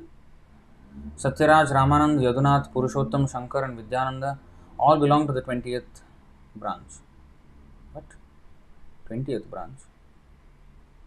Here we just finished 42nd branch, right? 42nd. Why is it coming from 20th? Anyway, it's one branch. They were inhabitants of the village known as Kulin Gram. Vaninath Vasuadi Jata Gramijan Sabe Chaitanya Bhritya Chaitanya Pranadhan. All the inhabitants of Kulin Gram village headed by Vaninath Vasu were servants of Lord Chaitanya, who was their only life and wealth. प्रभु को है कुलीन ग्रामेर जय होय कुकुर शे मोर प्रिय अन्य जन रहुदूर. The Lord said, what to speak of others, even a dog in the village of Kulin Gram is my dear friend.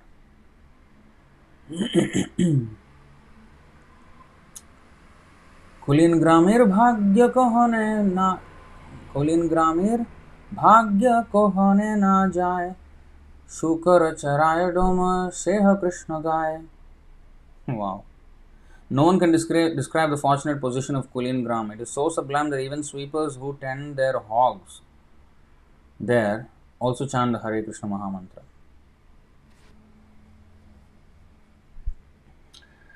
Why Kulingram is so fortunate? Even the sweepers who are, who tend their hogs, that means they are chandalas, they also chant the Hare Krishna Mahamantra.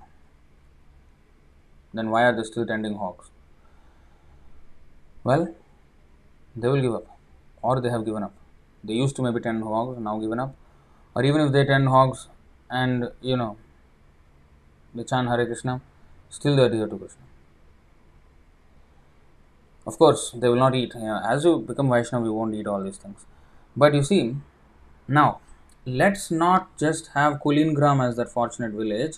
Chaitanya Mahaprabhu said this fortune is not only reserved for Kulingram, Prithivityache Jata Nagaradigram. He did not say Kulingram Prachar hoibe mor naam. Kulingram Bhitore Prachar hoibe mor naam. Oh, in Kulingram my name will be spread. No, Sarvatra, what is that? Prithivityache Jata Nagaradigram. Every gram and nagar should become, gram means village, nagar means city. Every gram and nagar should become as fortunate as Kulingram. And that is the prediction of Chaitanya Mahaprabhu, that it will happen. It will. And Bhaktivinoda Thakur also said that the day will come when all religions will, come together and merge into as tributaries merge into the river. All religions will come and merge into this Sankirtan movement of Chaitanya Mahaprabhu. He said that. And ours will be the most dominant religion on the planet. That is the thing that is going to happen. It is going to happen. No matter whether people like it or not, it is going to happen. Now we have to work towards it. We have to serve the Lord in this mission. The Lord can do without us, as I said many times in the earlier also. The Lord can do it without us, but He is giving us a chance again. When He acts helpless, when He got this Vayu Vyadha, the first Vani, what is that? Buddhimanta Khan, he gave him medicines and all that. How come Chaitanya Mahaprabhu has Vayu Vyadha, disease of the derangement of air within the body? How come his body has air? His spiritual body, Sachidananda Vigraha. Again, this is all pastimes to induce service. So similarly, Chaitanya Mahaprabhu has predicted to induce service, to induce us to engage in service.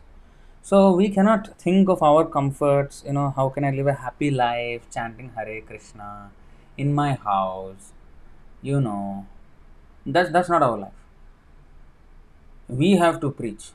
We have to be at the forefront, on the battlefield of preaching. Arjuna had his own battlefield. We have our own battlefield. And we have to fight on the forefront.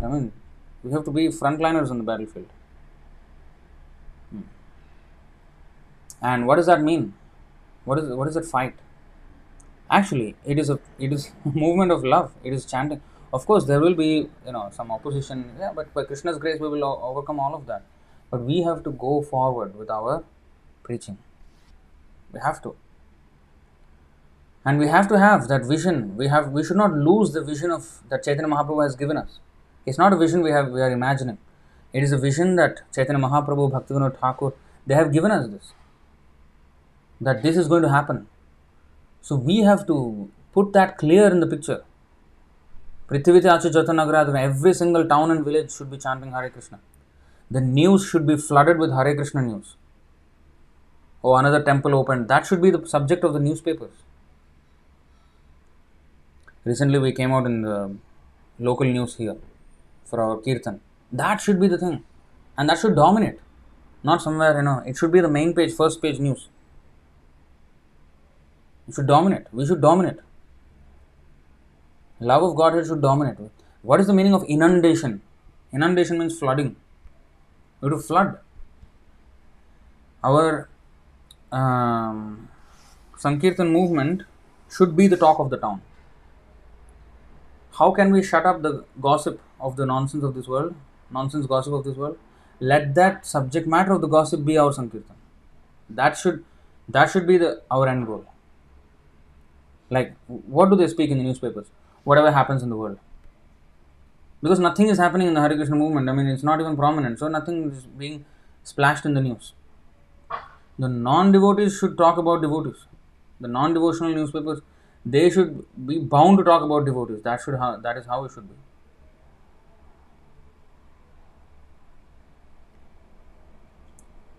So we have to have that missionary spirit. We're not into being comfortable here, chanting Hare Krishna and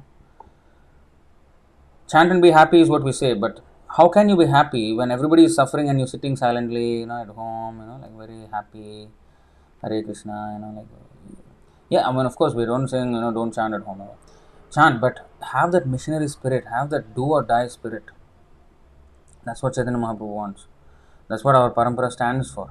That's what Srila Prabhupada stood for. Today is his disappearance day. What did he do? He went at 70, 69 years of age. The biggest risk, the biggest adventure of all time, the most significant adventure of all time. He crossed the ocean. Whatever adventurists, these people, scuba diving or, skydiving or jumping into the water, jumping from the sky, sometimes breaking bones. But we are not into that. Maybe people will call that an adventure, but that is stupidity. We call that stupidity. Real adventure is when risk is taken for Krishna's purpose. That is real adventure.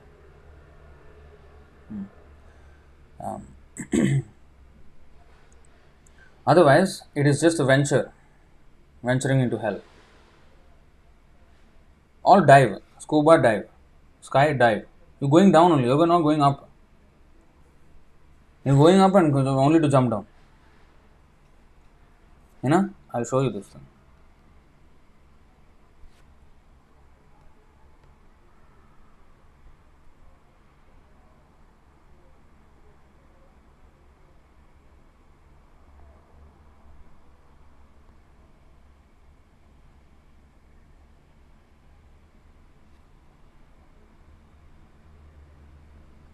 Let me, is it this? Skydivers, scuba divers, whatever divers, this is surfers, or this is the verse for them. Yah prapyamanusham lokam muktidvaramapavritam griheshu khagavat tamarudhachutam viduhu. Jai. Verse for skydivers and scuba divers. The doors of liberation are opened wide to one who has achieved human life. But if a human being simply devotes himself to family life like the foolish bird in this story, then he is considered as one who has climbed to a high place only to trip and fall down. Hello, skydivers. And what is the other one? They have this other kind of skydiving which is called, what is that? Wingsuit flying, wingsuit diving. That is even more dangerous than skydiving. They may call that adventures, but this is actually condemned. Only to climb to a high place, only to trip and fall down. Bungee jumping, another one, another dive. So their adventures is all about falling down. All these adventures is all about falling down. They say, what is that? There used to be this TV show, X Factor, where they used to dare people to do some dangerous things or seemingly dangerous things. Put them in a box of all worms, all crawling over their bodies with maggots or something like this, like full body of maggots. And then in another session, this was when I was a kid, I saw this, when I was a teenager on TV. And then this one episode was there. It was just horrendous. The person was given all kinds of body parts of animals to eat. And one of them was a cow's eyeball. An eyeball of a cow. And he had to eat it raw, just like that. And everybody was like, And this person, one person came and he just took it, put it, Yeah, they they think they're very adventurous, very daring, and that's why they call them daredevils. They're actually devils. That kind of adventure is for the devils. But the saintly adventure is what Srila Prabhupada did to save these rascals, idiotic, fools who are only into falling down, to lift them up. An adventure to lift people up. So that's the real adventure. So those who take risk for the Lord's purpose, yes, that is real adventure. Just like Ramananda Rai, he said, "What is Chaitanya Mahaprabhu asked him, what is real fame? Real fame is to be famous as a devotee of the Lord. That is real fame. What is the use of this nonsense fame?" So similarly, real adventure means taking risk for the Lord, and that we should do. We should be extremely adventurous. Of course, we should not be foolish and foolhardy and stupid, do stupid things. For the mission of the Lord, we have to take. A devotee should be prepared to take all risks. Oh wow! Vishal is saying, in one episode of X Factor, one person was given the brain of a goat. That was disgusting. Next life, he will have a brain of a goat, and his brain will be chopped off.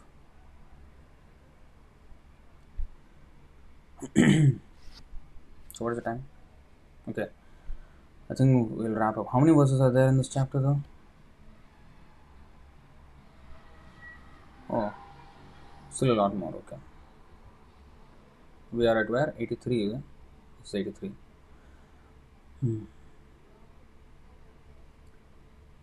Oh, Saurav Sahu is saying खतरों का खिलाड़ी. खतरों का खिलाड़ी. This is like X Factor. Khatra means danger.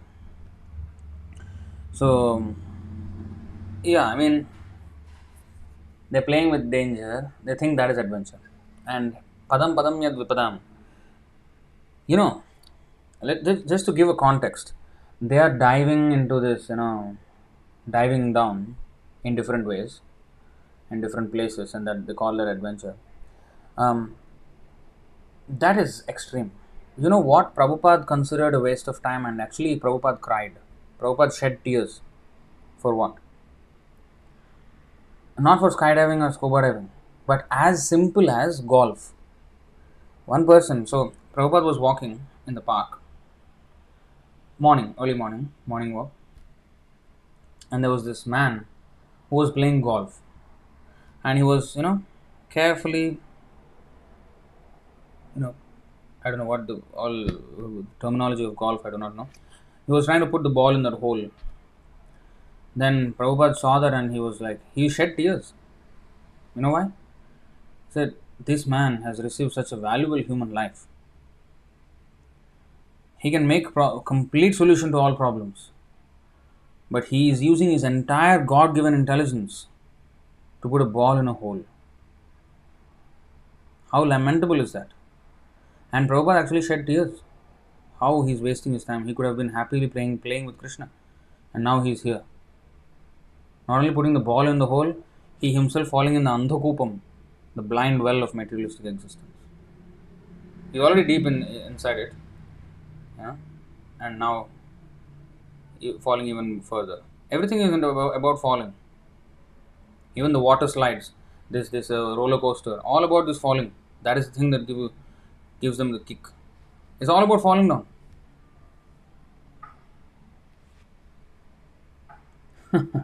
Ravi Singh is saying the Indian version of X Factor, Khatron Ka Khiladi, the same game Yamadut will play in hell. Yeah. That time we will be, jumping into fire, jumping into boiling oil. That we can do. Being smashed by elephants, you know.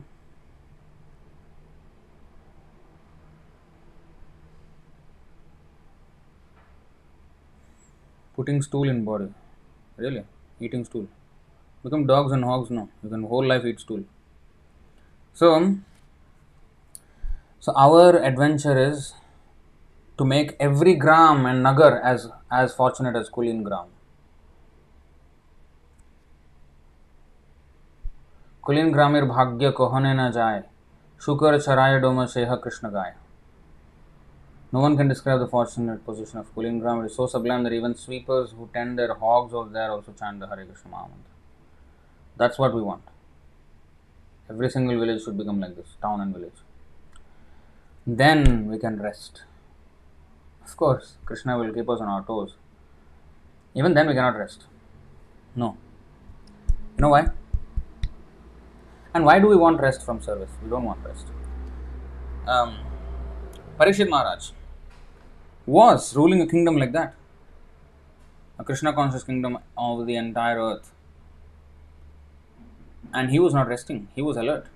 Because you know why? When you are Krishna conscious, if you are confident, oh wow, okay, now I can relax.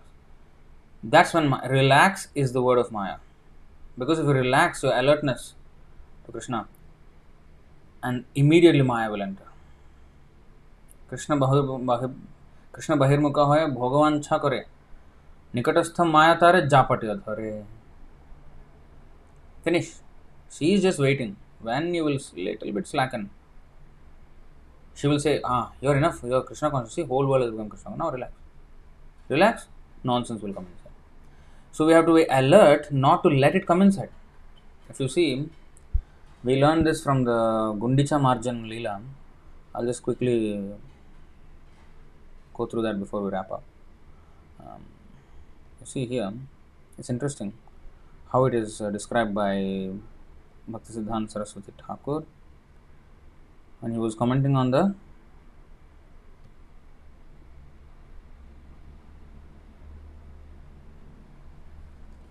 Gundicha Marjan Leela. So Chaitanya Mahaprabhu cleansed the Gundicha temple very thoroughly along with all these devotees.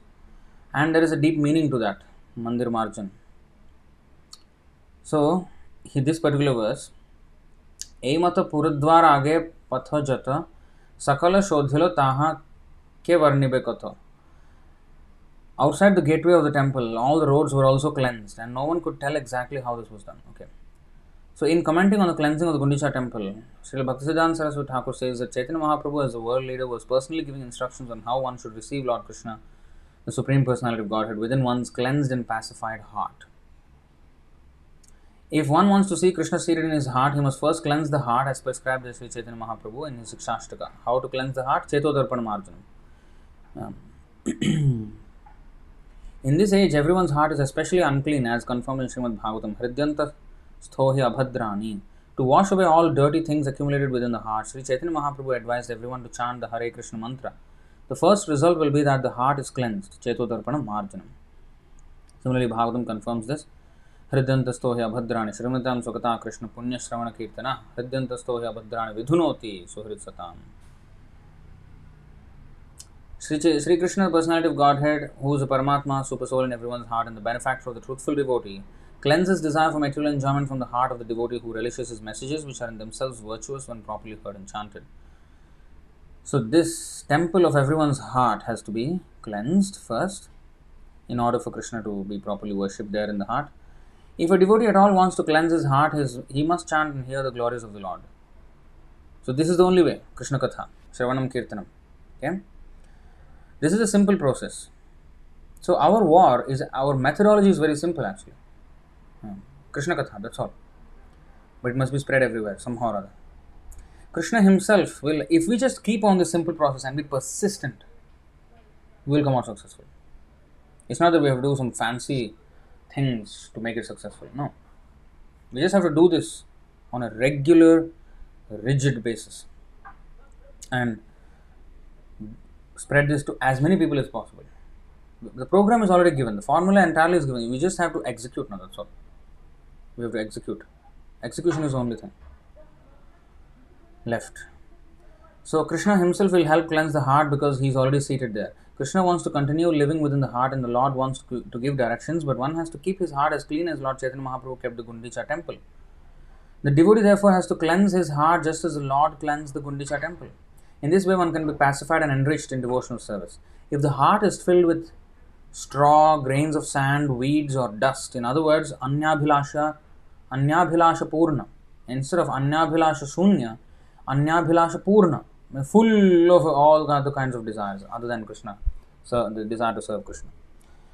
If our heart is filled with all of that, Anyabhilasha Purna, one cannot enthrone the Supreme Personality of Godhead there. The heart must be cleansed of all material motives brought about through fruitive work, speculative knowledge, mystic yoga system, and so many other forms of so called meditation. The heart must be cleansed without ulterior motive, as Sri Rupa Goswami says, Anyabhilashata Shunyam Jnana Karma Dhyanavritam. In other words, there should not be any external motive. One should not attempt material upliftment, understanding the Supreme by speculative knowledge, fruitive activities, severe austerity, and penance, and so on. All these activities are against the natural growth of spontaneous love of Godhead. As soon as these are present within the heart should be understood to be unclean and therefore unfit to serve as Krishna's sitting place. We cannot perceive the Lord's presence in our hearts unless our hearts are cleansed. A material desire is explained as a desire to enjoy the material world to its fullest extent. In modern language, this is called economic development. An inordinate desire, means a disproportionate desire for economic development, is considered to be like straws and grains of sand within the heart. If one is overly engaged in material activity, the heart will always remain disturbed.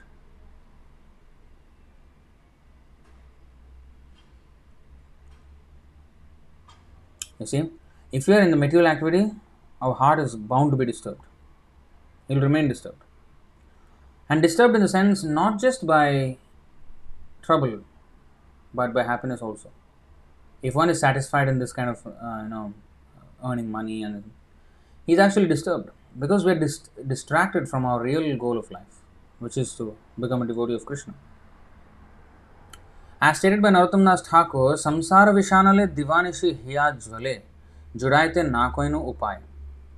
In other words, endeavor for material opulence is against the principle of devotional service.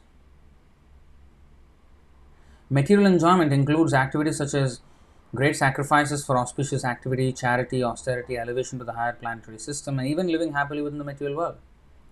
Modernized material benefits are like the dust of material contamination. When this dust is agitated by the whirlwind of fruitive activity, it overcomes the heart. So this is the thing. Why I am reading all this now? Why? Because I said we can rest when the Harinam has been spread all over the world. But then I said we can't rest actually. Because we have to be alert that it does not become less again. Because when Prabhupada physically left this planet, devotees kind of rested in a sense that, oh wow, now the movement is all over the world, and you know what, we are this worldwide international movement. And that's when all the dirty things all surfaced. So we cannot rest, we have to be absolutely alert, like Parishit Maharaj was alert. When one man was trying to kill a cow, he took out his sword. So that's how we should be. Absolute authoritarianism with sagaciousness. Sagacious authoritarianism is what we are for. Because what does that mean?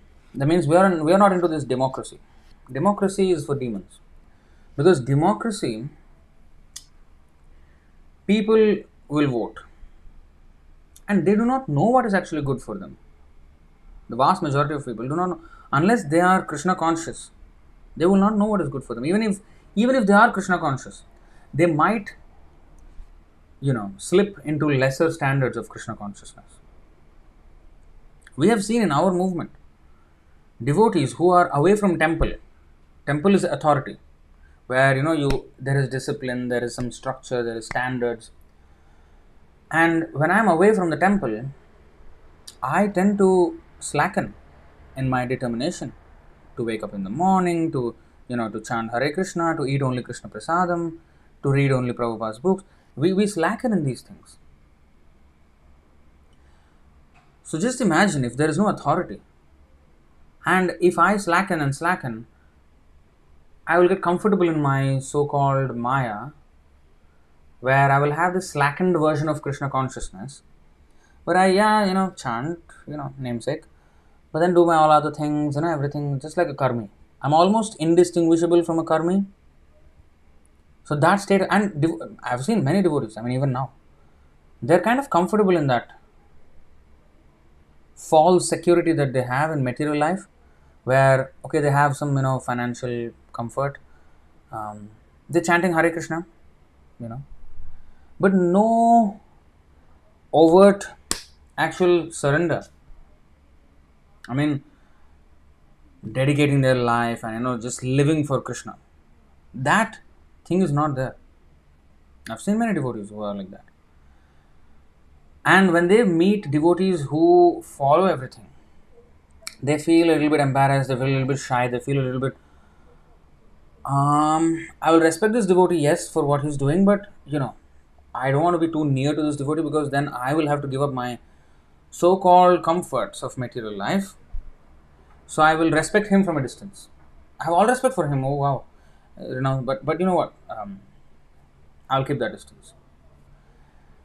And if those devotees are given a chance to vote, they will vote for some leader who will be a slackened version of a devotee. If they at all want a devotee, they want a devotee who's a slackened version of it. So therefore, in any case, democracy is actually not good. What is good though is qualified democracy. Like in the case of Vena. Vena was a completely, nonsense ruler. He was a complete demon. He was killing everybody. So the Brahmanas, they killed him and put a new ruler. They churned his body and brought out this Prithu Maharaj and they enthroned him as the king. Now, Prabhupada mentions there that it is not that only it was nepotism, that only a king's son would become king. What if a king did not have a qualified son? Then the council of Brahmanas, who are extremely qualified and who know the actual aim of life, they used to counsel the king. And when such Brahmana council sees that there is no person who is a proper ruler, they will elect, maybe not from the family anymore, from another, somewhere. Somehow or other, they will make sure that the thing goes on. So only they will elect. Not that everybody has a right to vote. No, no, no, no, no. Because if you give the right to vote to people, I mean, tell me, do the students of a school vote for which teacher should be employed, or is it the board of the school that decides? And of course, based on the Ministry of Education of the government, or do the students decide? Who decide? Because it's the children. If you give them the vote, okay, who you want as a teacher, they want people who don't give them homeworks. They want people who will not teach them anything. They will play games with them. They like this kind of thing. So they will vote for someone who will cause their own detriment. So similarly, giving a power to vote to people is an extremely stupid idea, because they will elect a leader who will actually bring more harm. And honestly, show me where there is a satisfied democracy. Where? Yes, an unruly monarchy is of course not the what we are advocating. We are advocating a qualified democracy where only the qualified people, according to Shastra principles, they can vote. Only they have the right. And they have the freedom of speech. Not everyone. We don't want nonsense to propagate. So we don't want. So those who speak on Shastric principles, they should be given the right to write books, they should be given the right to publish, they should be right to social media, everything. Only they. In fact, Prabhupada said only devotees should use the aeroplane and fly here and there. Only to preach. Nobody else should use. All the materialists should not use the aeroplane. By right. Because what are they doing? Going here and there, spreading sinful activities. While on the plane also doing sinful activities. Eating rubbish and watching rubbish. Nothing good they are doing. And from where they come, they are doing nonsense. Where they go to, they are doing nonsense there. So, only devotees should use to preach. So that is, I mean, we have to not let, we have to be, yes, it has to be spreading everywhere, but at the same time, Maya should not be let in. There should not be a crack, a single slightest crack, there should not be. That is the level of government there should be, not only as a kingdom, but even for my personal self. I should govern myself with that kind of a iron fist, or rather golden fist, or whatever you call it. There should be extreme discipline within oneself and within the society at large. Otherwise, it's not beneficial for the society and for Krishna consciousness. As much as even so-called Sahajiya devotees who take it easy and who have lax standards, um, they will actually only be happy if they strictly take to Krishna consciousness. But they have this false idea that I'm happy now in my false secure position of material life and a little bit of Krishna consciousness, rather than the seeming risk of missionary Krishna consciousness, not the passive, what is that? Pacified or pacific Krishna consciousness, which is just like a passive devotee. Namesake, chanting, but not wearing like a devotee, not acting like a devotee, just mixing with the karmis, behaving like the karmis, and just like the karmis. It's almost indistinguishable. Um, Lifestyle, thinking patterns, almost like a karmi. We don't want that. That's not good for the person. But he thinks he is secure and happy in that place. He's comfortable.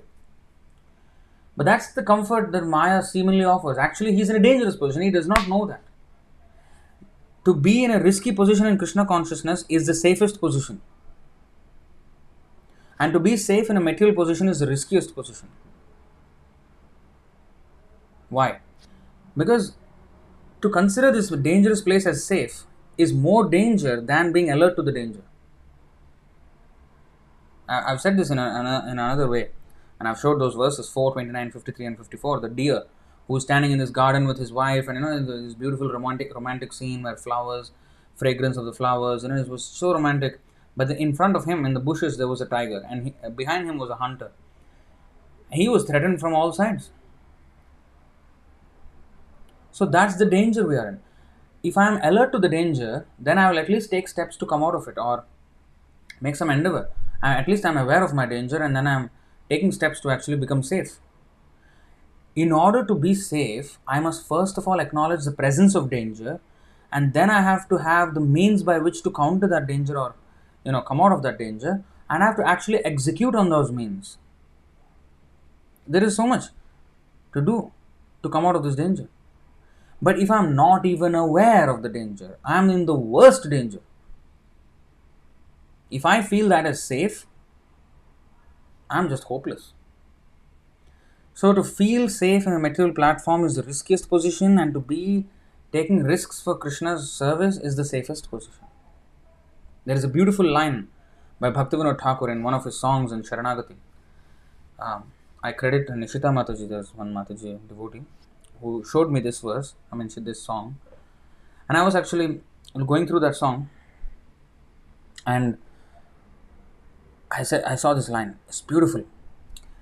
Seva sukha dukkha parama sampada nashaye avidyar dukkha. Seva sukha dukkha parama sampada nashaye avidyar dukkha. What is that? The greatest treasure is seva sukha dukkha. The happiness and distress that comes in the matter of serving Krishna is the greatest treasure. That's kind of interesting, isn't it?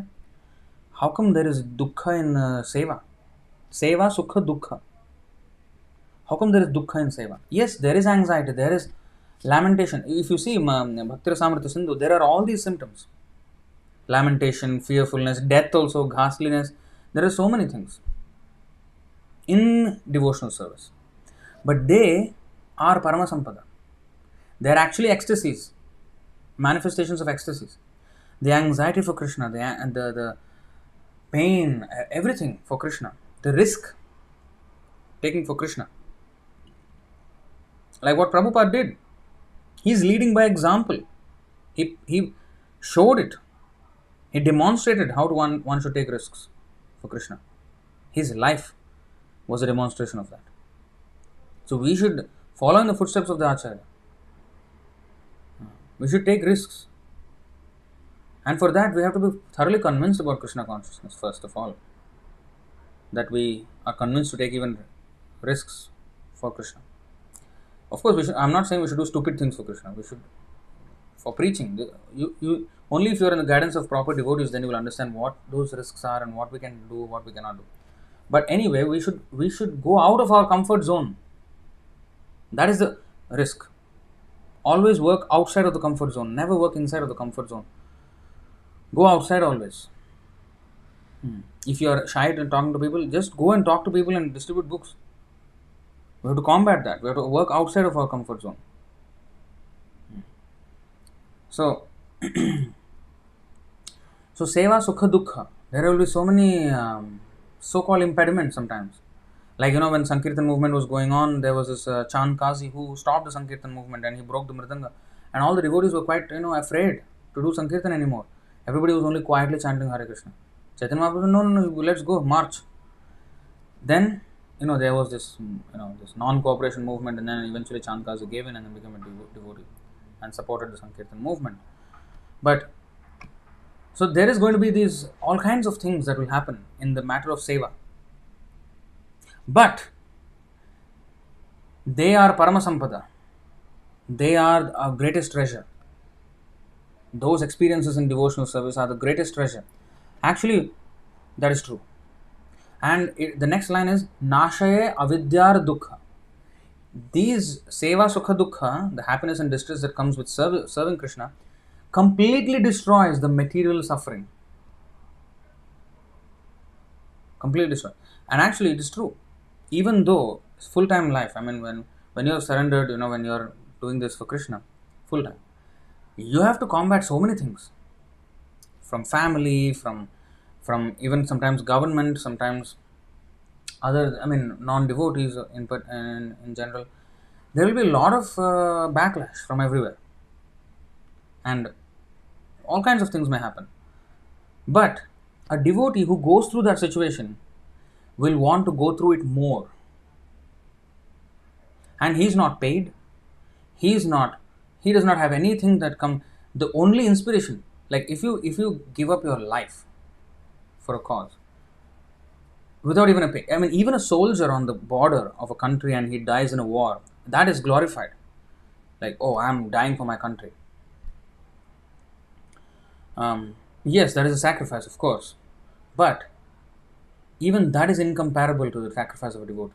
Because a devotee does not even get a pay, does not even care for family, nothing. And he is protecting on the border of Maya. He is trying to protect people from being attacked by Maya, which is a much more subtle enemy than a physical, geographical enemy or, with physical borders. And that is for the greatest good of humanity. You see? So, it is the greatest soldier is actually the devotee who fights at the frontiers of Maya and tries to introduce Krishna consciousness, infiltrate into Maya's kingdom, the message of Krishna consciousness. So, we have to, and okay, what I was saying is, even, that is such a soldier, an ordinary soldier, he will get some pay, he will have some benefits for the family and all. And of course, those benefits are taken care of by the Lord for the devotee. Like Lord says, 21 generations I am going to deliver.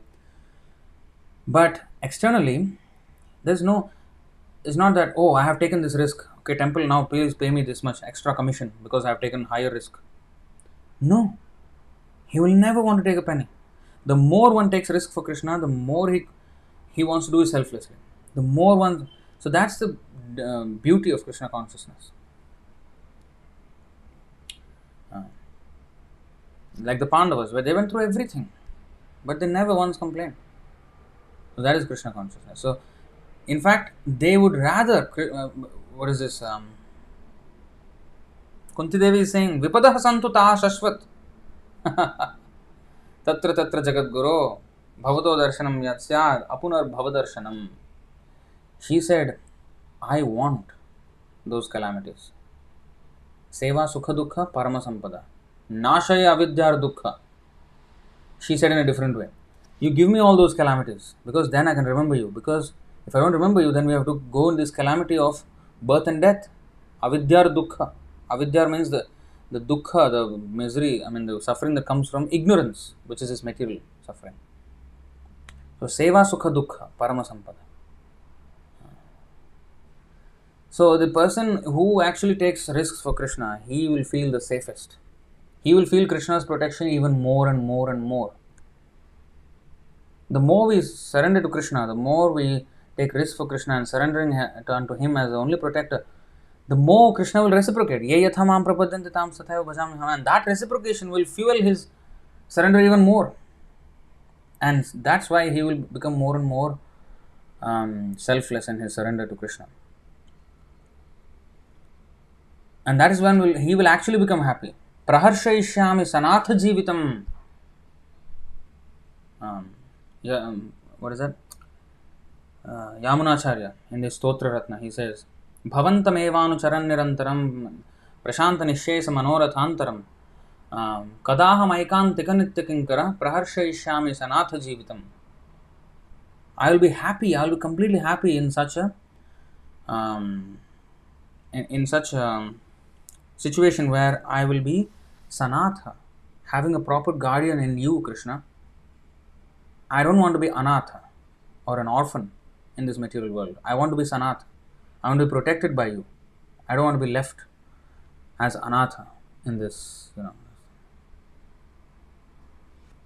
You see, this is the तुम्हारे सेवाए दुख होय जतो शेव तो परम सुख. Troubles encountered in your service shall be the cause of great happiness. Actually, that's true. Otherwise, why would Kunti Mataji, we have a Kunti Mataji actually. Why would Kunti Devi, the mother of the Pandavas, ask for it? Why would she ask for it? That please give me calamities. Is she crazy? No. She is absolutely sane. In fact, she is the most sanest person, sanest woman. And she is saying, please give me all calamities. She knows exactly what she is saying. That is the greatest happiness. She does not want to be away from Krishna. Because the more we surrender, the more we take risks for Krishna, the more we will feel Krishna more. Because Krishna will reciprocate. The more we stay in our comfort zone, the more we will not feel Krishna. And that will fuel our lack of faith in Krishna. And the more we want to have material security because of that. And the more we want material security, the more Krishna will become farther from us. And the less we will feel Krishna's protection. And the more we feel that we should have some material security. You see how it spirals down? That's why we should stop thinking. Just surrender to Krishna. Let Him take care. Let me just serve Him. Let not our logic, so-called logic, which is completely overtaken by Maya at this point. Where are the lust, which is the, Indriyani, what is that? Indriya manobuddhir asyadhishthana muchyate etam vimohayatyeva jnanam avritya dehinam. This lust has covered our senses, mind and intelligence. So whatever logic we do, it is all based on the lust only, because lust has overtaken those strategic points in our existence. So lust is dictating now. That means Maya is dictating now. And our logic is based on Maya's dictation. So our logic of this security, that security, it is complete rubbish. Real transcendental intelligence, jnanam avritya, it will cover the knowledge more and more and throw away. This is how Maya works. Prakshepatmika, avaranatmika. Prakshepatmika means throw you away and keep you there. Avaranatmika means keep you covered. Once I give up Krishna's protection, then I want to have material protection. And then because when I want to have material protection, my faith in Krishna reduces. And therefore, my faith in material protection increases. And that increase of material protection will cause further reduction of my faith in Krishna. In this way, it will spiral down. So this is called throw you away and keep you there, far away. And not just keep you there at a distance. No. Keep you farther and farther. Throw you farther and farther away so that you stay there. This is Maya's job.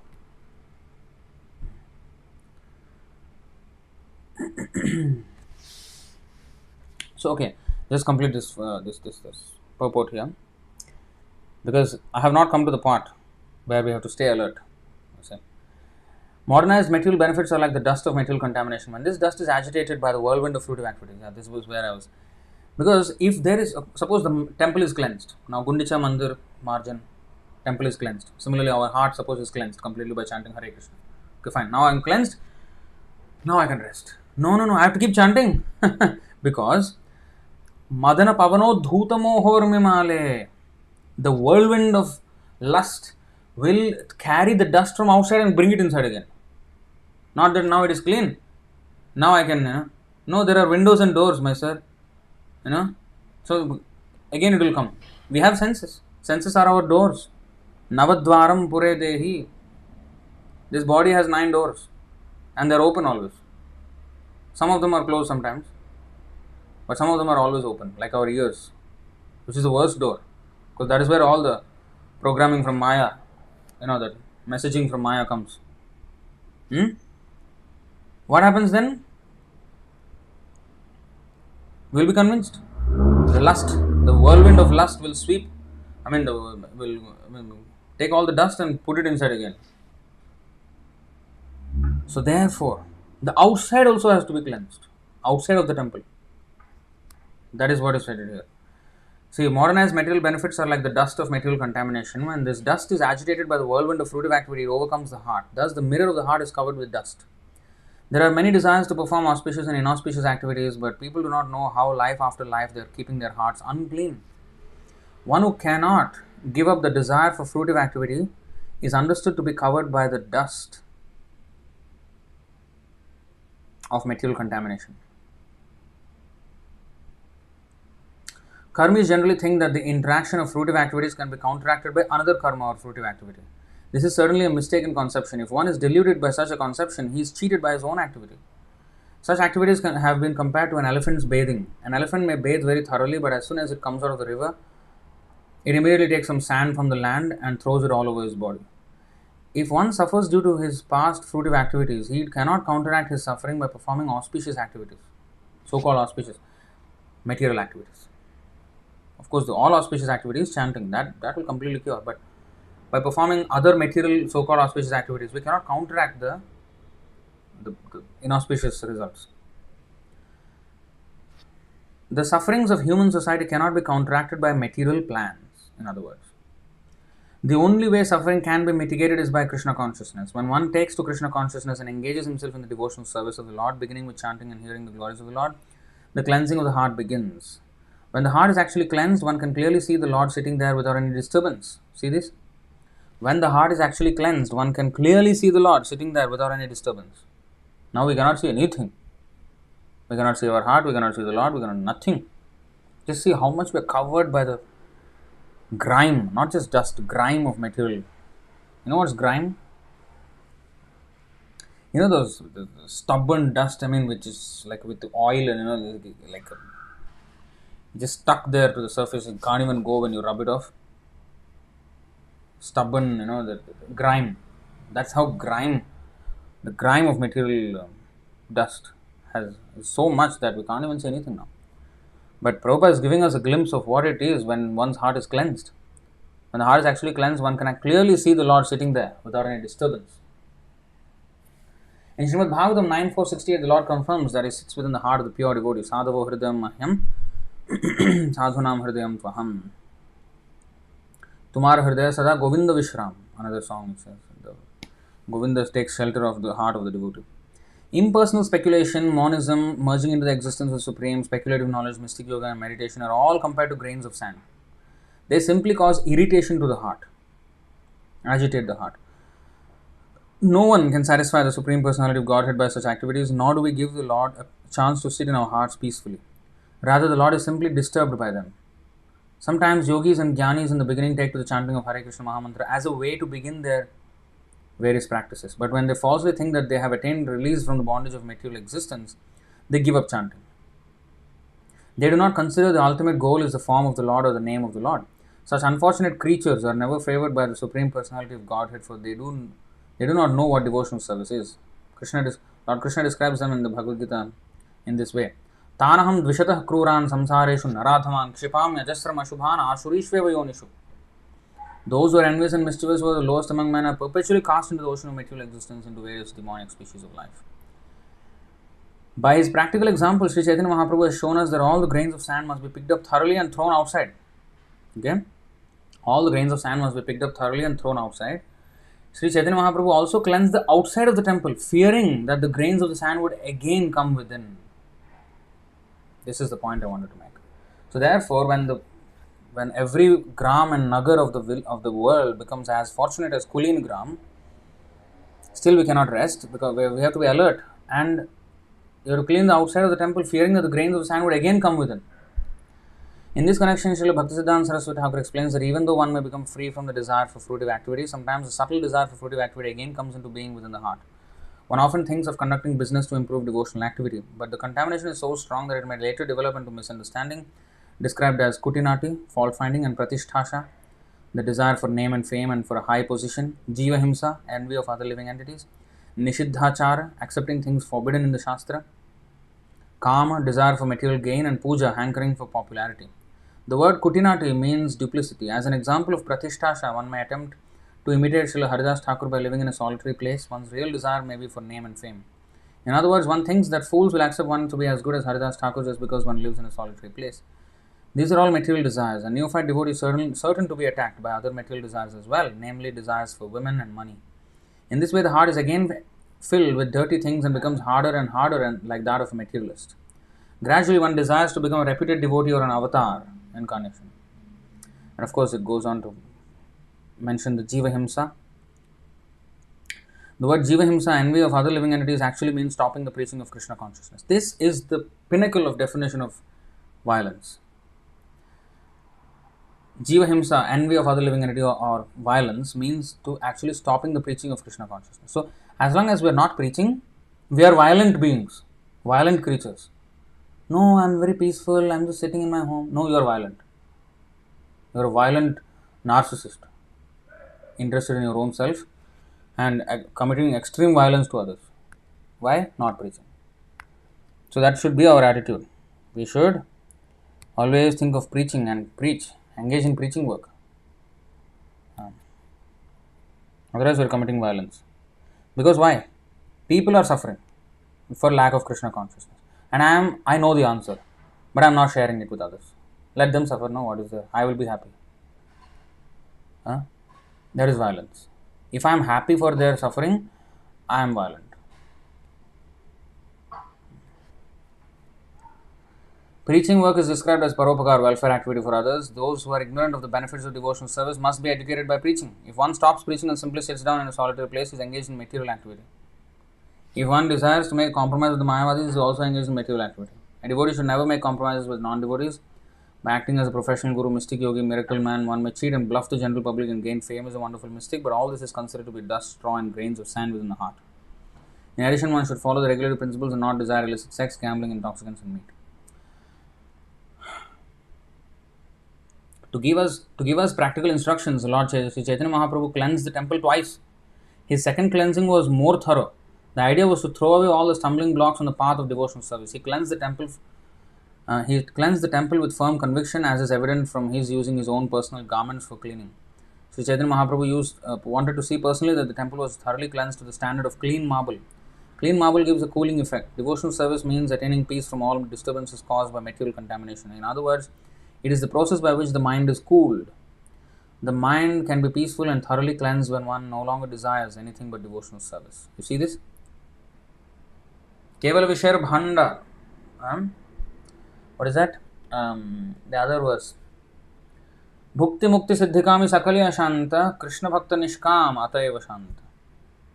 The mind can be peaceful and thoroughly cleansed when one no longer desires anything but devotional service. Only then you can be peaceful. Even though it may be the greatest risk one is taking for Krishna, but actually he is very peaceful because he is doing it for Krishna. Even if he dies, it doesn't matter. Even though all dirty things may be cleansed away, sometimes subtle desires remain in the mind for impersonalism, monism, success, and the four principles of religious activity, dharma, artha, kama, and moksha. All these are like spots on clean cloth. Sri Chaitanya Mahaprabhu also wanted to cleanse all these away.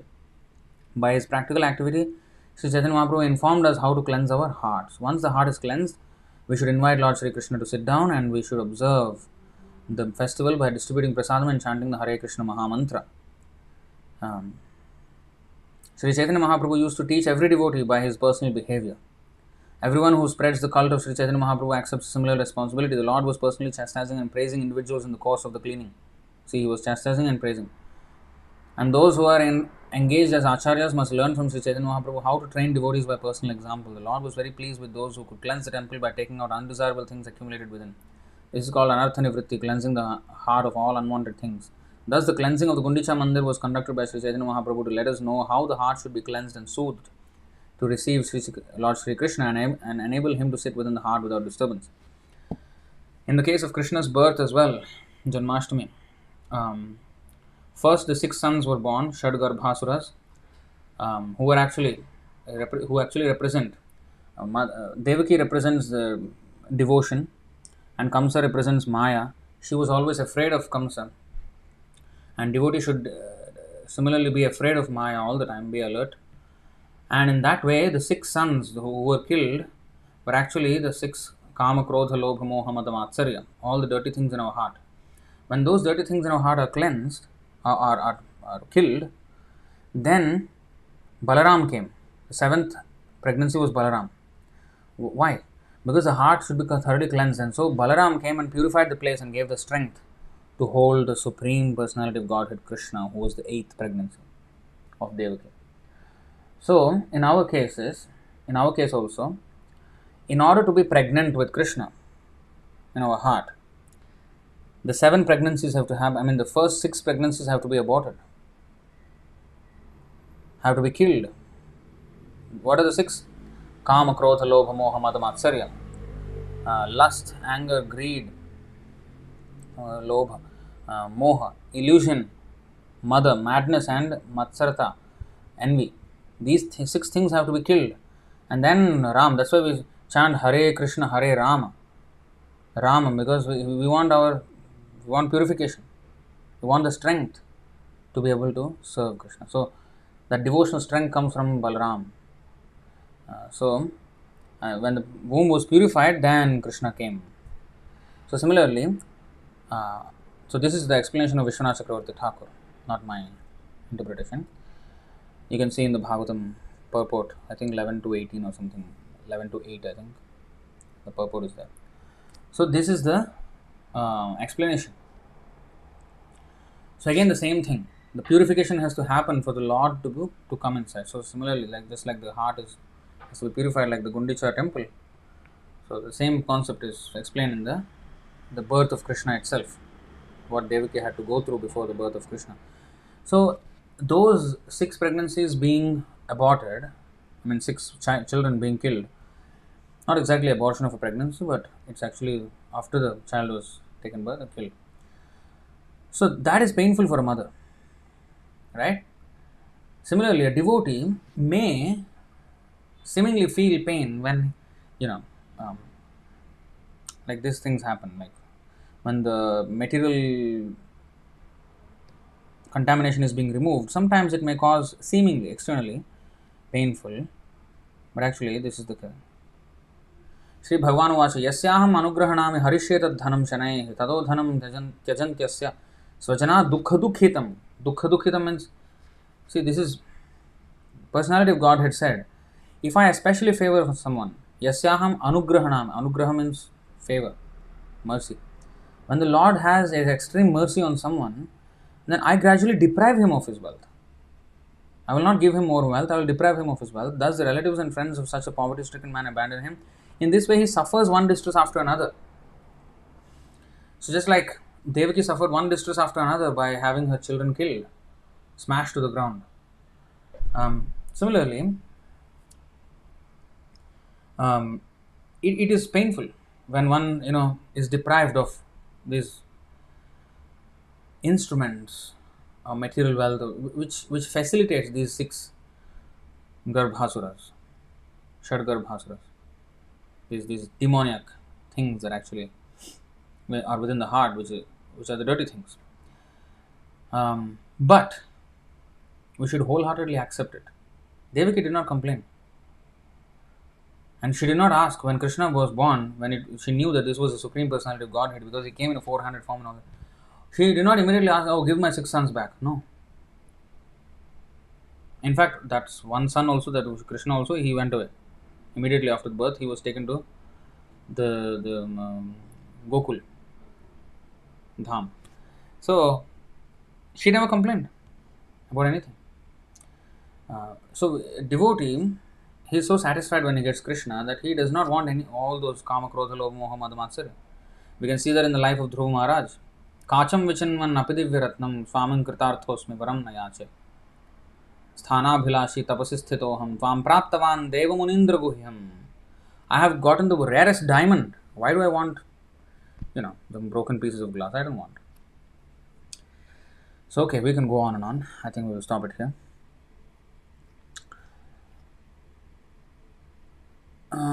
What else? Any questions or comments?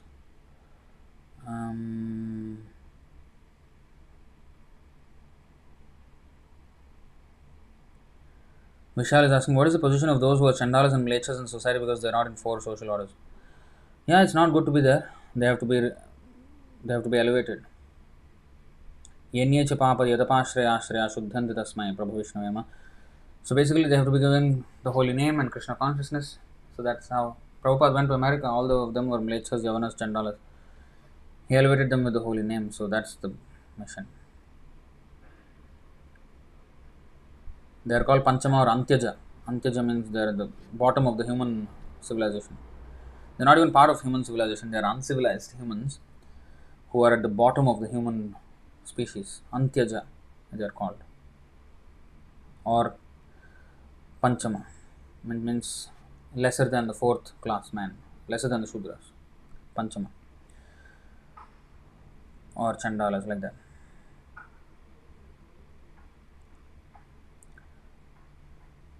Picture Hub is asking, please guide ISKCON devotee I use to give donation with Sakam Bhava has fallen down. Sorry. ISKCON devotee I used to give donation with Sakam Bhava has fallen down. So if he misuses that money, will I get my punya or not?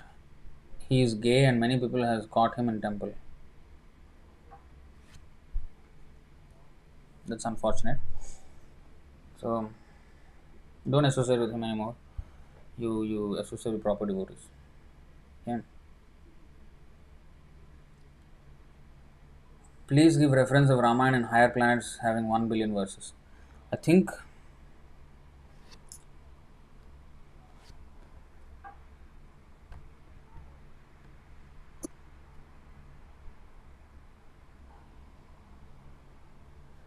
yeah.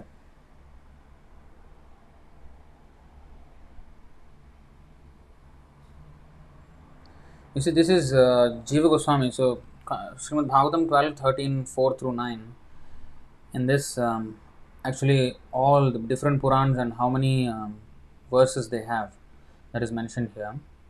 And in the purport, Srila Jiva Goswami has quoted from the Matsya Purana as follows. Okay, so this is the Brahmana Bhetam Tacha. You see, अष्टादश पुराणानि कृत्वा सत्यवती सुतः भारताख्यानमखिलं चक्रे तद् उपबृंहितं लक्षणैकेन तत्प्रोक्तं वेदार्थ परिबृंहितं वाल्मीकिनापि यत्प्रोक्तं रामोपख्यानम् उत्तमं ब्रह्मणा भिहितं तच्च शतकोटि प्रविस्तरात् आहृत्य नारदेनैव वाल्मीकाय पुनः पुनः वाल्मीकिना च लोकेषु धर्मकामार्थसाधनम् एवं सपादाः पञ्चैते लक्षास्तेषु प्रकीर्तिताः. After compiling the 18 Puranas, Vyasadeva, the son of Satyavati, composed the entire Mahabharata, which contains the essence of all the Puranas. It consists of over 100,000 verses and is filled with all the ideas of the Vedas. There is also the account of the pastimes of Lord Ramachandra spoken by Valmiki, an account originally related by Lord Brahma in 1 billion verses. Shatakoti.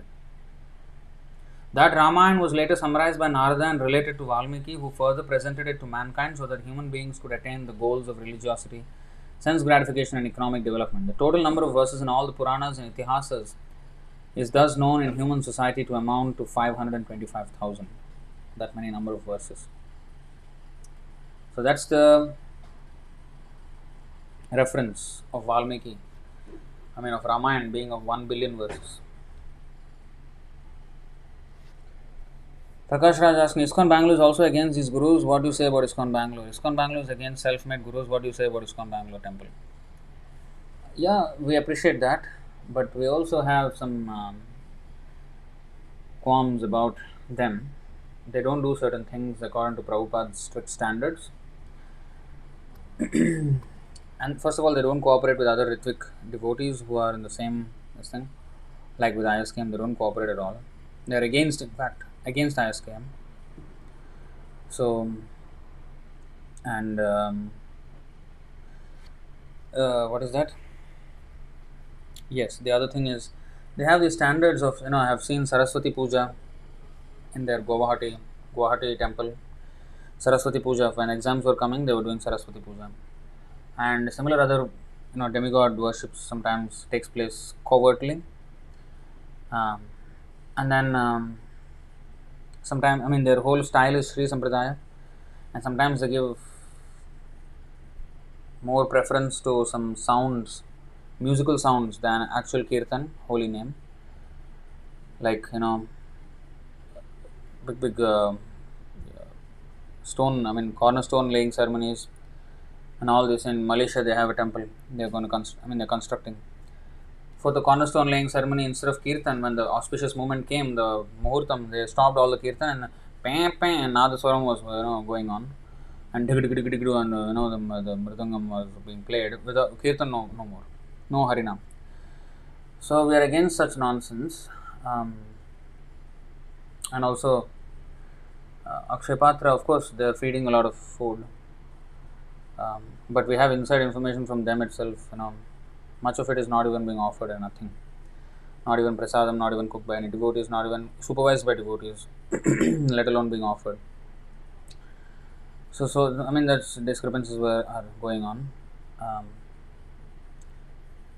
and yeah, we are absolutely against their so-called Akshay Patra's this dream project where they are fueling people's dreams by facilitating them to become actors, actresses, chefs in restaurants, meat restaurants. And they were proud to actually announce that. There is video evidence of that. So we are actually dead against that. So some of the things, some of the steps that they're taking, it's absolutely, even ISKCON doesn't do that. As much deviated they are, sometimes they even don't do things like this so openly.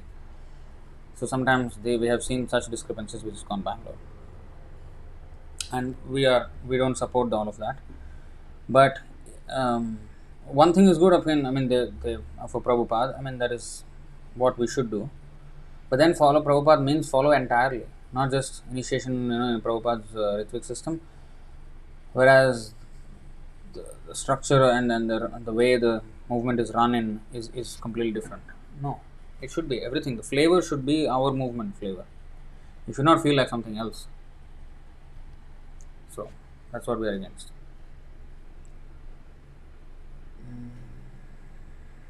Sikandar Arora is saying, when is the next AMA session? Next Monday, I think this coming Monday, which is day after tomorrow, I think we will have a song first, because we haven't done song for a long time, and then we will have an AMA session maybe next Monday after that. Let's see, because we're having this now big project of acquiring a new property. Acquiring a property in Singapore, and it's very, very huge, extremely huge. It's a huge mountain, and it's good anxiety, it's a spiritual anxiety, and we have to actually work a lot towards that. So sometimes my lecture schedule may get disrupted, so that's why I have not been on the social media. Actually, no, the last 1 month was because of book distribution marathon. We distributed thousands of books. We're going to release the number maybe in a week or two, because we haven't counted all those books that were sold there. That counting is going on in progress. Once that is done, then we will have a report of how many thousands of books we actually distributed. That was occupying me for the last 1 month, until Deepavali, and then after that the last few days I did not have a class because I was doing some work for that project, that new property acquisition project, and then a building has to be constructed there. It's going to be a long project, but um, we're going to be very busy with that. So sometimes my schedule may get disrupted. In fact, today also I was in two minds whether to do or not, but then finally I thought, okay, let me just do it. But so just be prepared for that. Okay. All right. So what else? What is that river in hell? Forgetting the name. These people will drag over that river. It's not Vaitaranya river. That is different. Uh, there are all kinds of things in hell anyway. There are rivers, there are fires, there are hot plates, everything. Are we entering into the 10,000 years of golden period, or we are in transition period? Is it about to come? Yeah, it has started. So of course, when it starts, it's a bit, you know, just when the sun is rising, the light slowly, dawns and slowly comes. So we have entered. In the beginning, it will be a little bit, dawn, but it will shine bright.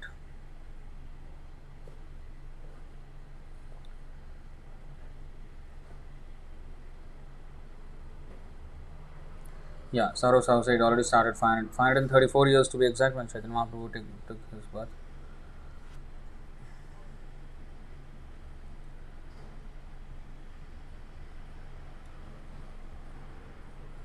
How you leave your family, Prabhu? Indian parents are very fearful. They can be fearful or not, but you cannot be fearful. So, even if one is fearful, one has to have faith in Krishna, that Krishna will protect. Rakshishati Vishwasa. That is one of the aspects of surrender. So, to join full time, one has to have the aspect of, one has to have faith in Krishna. One may not have, but with the devotees inducement of the devotees, one will get the faith. That's why association of devotees. In fact, honestly, it is not that out of great faith in the Lord I joined. I actually joined because of the pushing of Sundar Gopal Prabhu. I fantasized the idea of being a monk, but I never really took the steps forward to do it. So when the time actually came, Sundar Gopal Prabhu said, no, just stay in the temple now. Stop your study, not stop your study. I finished because otherwise I would lose my status in Singapore here.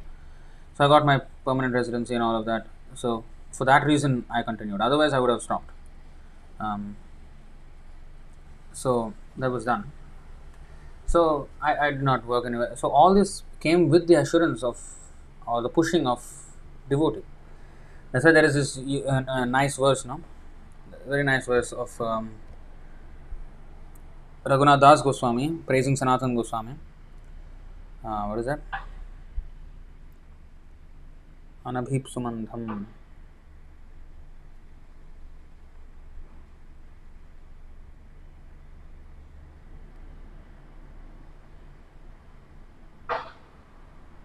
Yes. And Prabhupada also adapted this verse and offered it to his sannyas guru, who is Bhakti Pragyana Keshav Maharaj. वैराग्ययुग भक्तिरसं प्रयत्नैर अपाययन्माम् अनभीप्सुमन्धं कृपाम्बुधिर्यः परदुःखदुःखी सनातनस्तं प्रभुमाश्रयामि. Raghunath Das Goswami is saying, I was unwilling to drink the nectar of devotional service possessed of renunciation. Vairagyayug bhakti rasam prayatnair apayayanmam anabhipsum andham. I was blind and therefore I was not interested in the bhakti rasam, the nectar of devotional service, which was coupled with renunciation. Means materially disinterest in material life. So, Vairagya Yug Bhakti Rasam Prayatnair. Prayatna means the endeavor. Apaya Janmam Anabhipsama. Sanatana Goswami tried to induce me to drink forcibly the rasam of bhakti rasam. Although I was unwilling, he forced it into my mouth. So that's what he's saying. Kripam Budhir, he's the ocean of mercy. Paradukha Dukhi, Sanatanastam Prabhumashrayam. Very beautiful verse. I was unwilling to drink the nectar of devotional service possessed of renunciation, but Sanatana Goswami, out of his causeless mercy, made me drink it, even though I was otherwise unable to do so. See, I was unwilling, and I was, even when he forced it, I was unable, but he forced me and made me able to drink it. Why did he force me into this? Therefore, he is an ocean of mercy. He is very compassionate to fallen souls like me, and thus it is my duty to offer my respectful obeisances unto his lotus feet. So, same way, I would offer the same thing to His Grace Sundagopal Prabhu, because he was the one who pushed me into it. Not only me into it, he through me he pushed my family also. He said to me, "Make your bring your brother here. Let's make him brahmachari." My mother wanted it, that my other brother also become brahmachari, but I did not know how to do it. She did not know how to do it. But Prabhu was the one who pushed, and then I just said to my brother, "Okay, come become brahmachari," and he agreed. And my Sundagopal Prabhu was the one who told me that your sister, what she is studying, or she just finished secondary school. Okay, ask her to stop it. No more education. Then I told my sister, "Hey, you know what? Prabhu suggested that you don't study anymore." She said, "Yes, I will not do it. I will not study and continue my studies anymore. Stop it." After 10th class, she was very good at her academics. It was not that she was a loser student. She was actually very, very good. She was a topper in her class, in her school. Um, my Prabhu said, "No, no more education." She said, "Okay, no more." That kind of, you know, things. And today is a great blessing, and everyone is well situated now. It's not that we all will, yeah, even seemingly, there's some disunity in the family, the father doesn't agree, and that's fine. That's fine. Ultimately, it'll be the greatest unity, because ultimately everybody will meet in the Krishna Loka, right? Maybe we will not, recognize ourselves, but the unity is to be with Krishna. Otherwise, what? I mean, what is this family unity? Anyway, you'll separate. We're going to separate anyway, either by death or by disagreement. We're going to separate. So, real unity means to be with Krishna. If I am with Krishna, you are with Krishna, we are all with Krishna, then we are all together. So, I was unwilling to drink it, but he made me drink it. So, eternally indebted. So, this is how actually renunciation happens. And then, once you take the step, then that faith increases, because Krishna reciprocates. He will give some inspiration in different ways.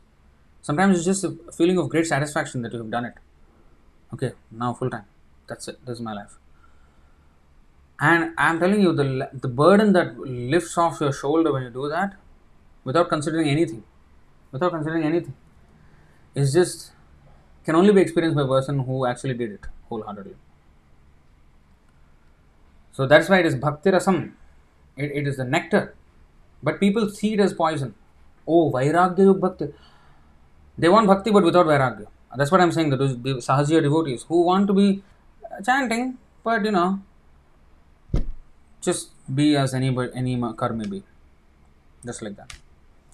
So that kind of vairagya, without vairagya, it will not be very strong. Vairagya yug bhakti rasam prayatna. Vairagya vidya nija bhakti yoga. Sikshartham ekah purusham purana. Sri Krishna Caitanya Shariradhari Kripambudhir Yastamaham Prapadye. This vairagya has to be there. Bhakti Pareshana Bhava Virakti. Virakti should be there. There should be a disgust towards material life. There should not be a material, spiritual, all together, one, masala. That's not our vairagya bhakti.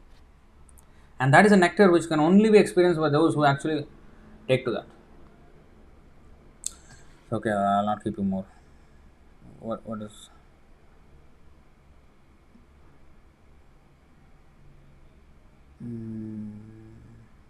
Divya Mataji. Prabhuji, there is so much to know about Krishna. How to understand that we can reach Krishna without completely knowing about Krishna? See, it's not about knowing Krishna. Our movement is not Krishna Jnana movement or something. Ours is Krishna consciousness. We should be conscious of Krishna every single moment of our life. How much we know, how much we do not know, that doesn't matter. Gopis did not know much about Krishna. They were just always conscious of Krishna. Of course, they knew everything. And that comes with such consciousness. Krishna consciousness will give the jnana. It's not that they studied Vedic literatures and therefore concluded that Krishna is Supreme Personality of Godhead, therefore let us go to the Yamuna, bank of the river Yamuna, and listen to his flute and dance with him. because he's a supreme personality of Godhead. No, that's not. Krishna is very attractive boy, and we are attracted as young girls, and we will go. That's it. We don't care whether Krishna is God or not. We're just attracted. And because their lovable object was Krishna, they were purified. They were pure. And you see, Rupa Goswami, he's one of the gopis. He was not even Manjari. He's a Manjari. He's an assistant to the gopis in the original Goloka Vrindavan. But when he comes down to this world, you see the level of knowledge that he has. That's what we're talking about. Shukadeva Goswami, he's a parrot in the spiritual world. Vrinda Devi has many, many parrots. Thousands and millions, billions, trillions of parrots. And they fly around with messages, and they arrange the whole Vrindavan Leela. Vrinda Devi arranges with all her parrots. Shukadeva Goswami was one of the parrots. And he came. Look at his knowledge. He spoke Bhagavatam out of his memory. 18,000 verses, and then he narrated the Mahabharata and the heavenly planets, 1.5 million verses each. Mahabharata we know only 100,000 verses. In the heavenly planets is 1.6 or sometimes said 1.5 million verses. He chanted everything out of memory. I mean, look at the knowledge they have. It's not that they are devoid of knowledge. But the main thing is Krishna consciousness. The Vanaras in Ramachandra army, they may not be eloquent scholars, but Krishna conscious. They are conscious of Krishna. Know Krishna to the extent that you are always conscious of him. We are not condemning knowledge. Oh, gopis did not study Vedas, so I also should not study Vedas. No. But they were conscious of Krishna. I am not conscious of Krishna. So how am I going to become conscious of Krishna? I have to read about him. I have to know about him to know that, okay, in every single instance, I must be conscious of Krishna. So that's when we know we have crossed over birth and death. But the magical thing is the one who is thinking about Krishna all the time, he always thinks apana ke hina kore mane, sarvottam apana ke hina kore mane. Devotee always considers himself not conscious of Krishna, and that will propel him to become even more conscious of Krishna. Because once you conscious of Krishna, then you understand that you're only actually tasting one drop of the ocean of Krishna. So actually, you're not doing anything. You will always feel like that. So you always feel yourself incapable of, and that is actually good. And actually, it is a platform of satisfaction. It looks like dissatisfaction. Actually, it's a platform of ecstatic satisfaction to the point that it looks like dissatisfaction. It's difficult to understand. Only when one becomes Krishna conscious, then one can, appreciate these things. Vishal is saying, thank you very much, Prabhuji, for conducting this lecture. Very inspiring. I don't know. Why I did this lecture? I was very busy. Honestly, I have a lot of service to do. I thought I should continue with my service. Then I thought I should strengthen myself. I felt weak. For so many days, no class. I wanted to hear Krishna Katha myself. So I just did it. It's actually completely for selfish reasons. But thank you for attending and staying on for so long. We'll stop it here. Thank you very much. Chaitanya Charitamrita ki jai. Srila Prabhupada ki jai. Ananta Koti Vaishnava Vrinda ki jai. Nitai Gaur Premanande. Hari Hari Bol.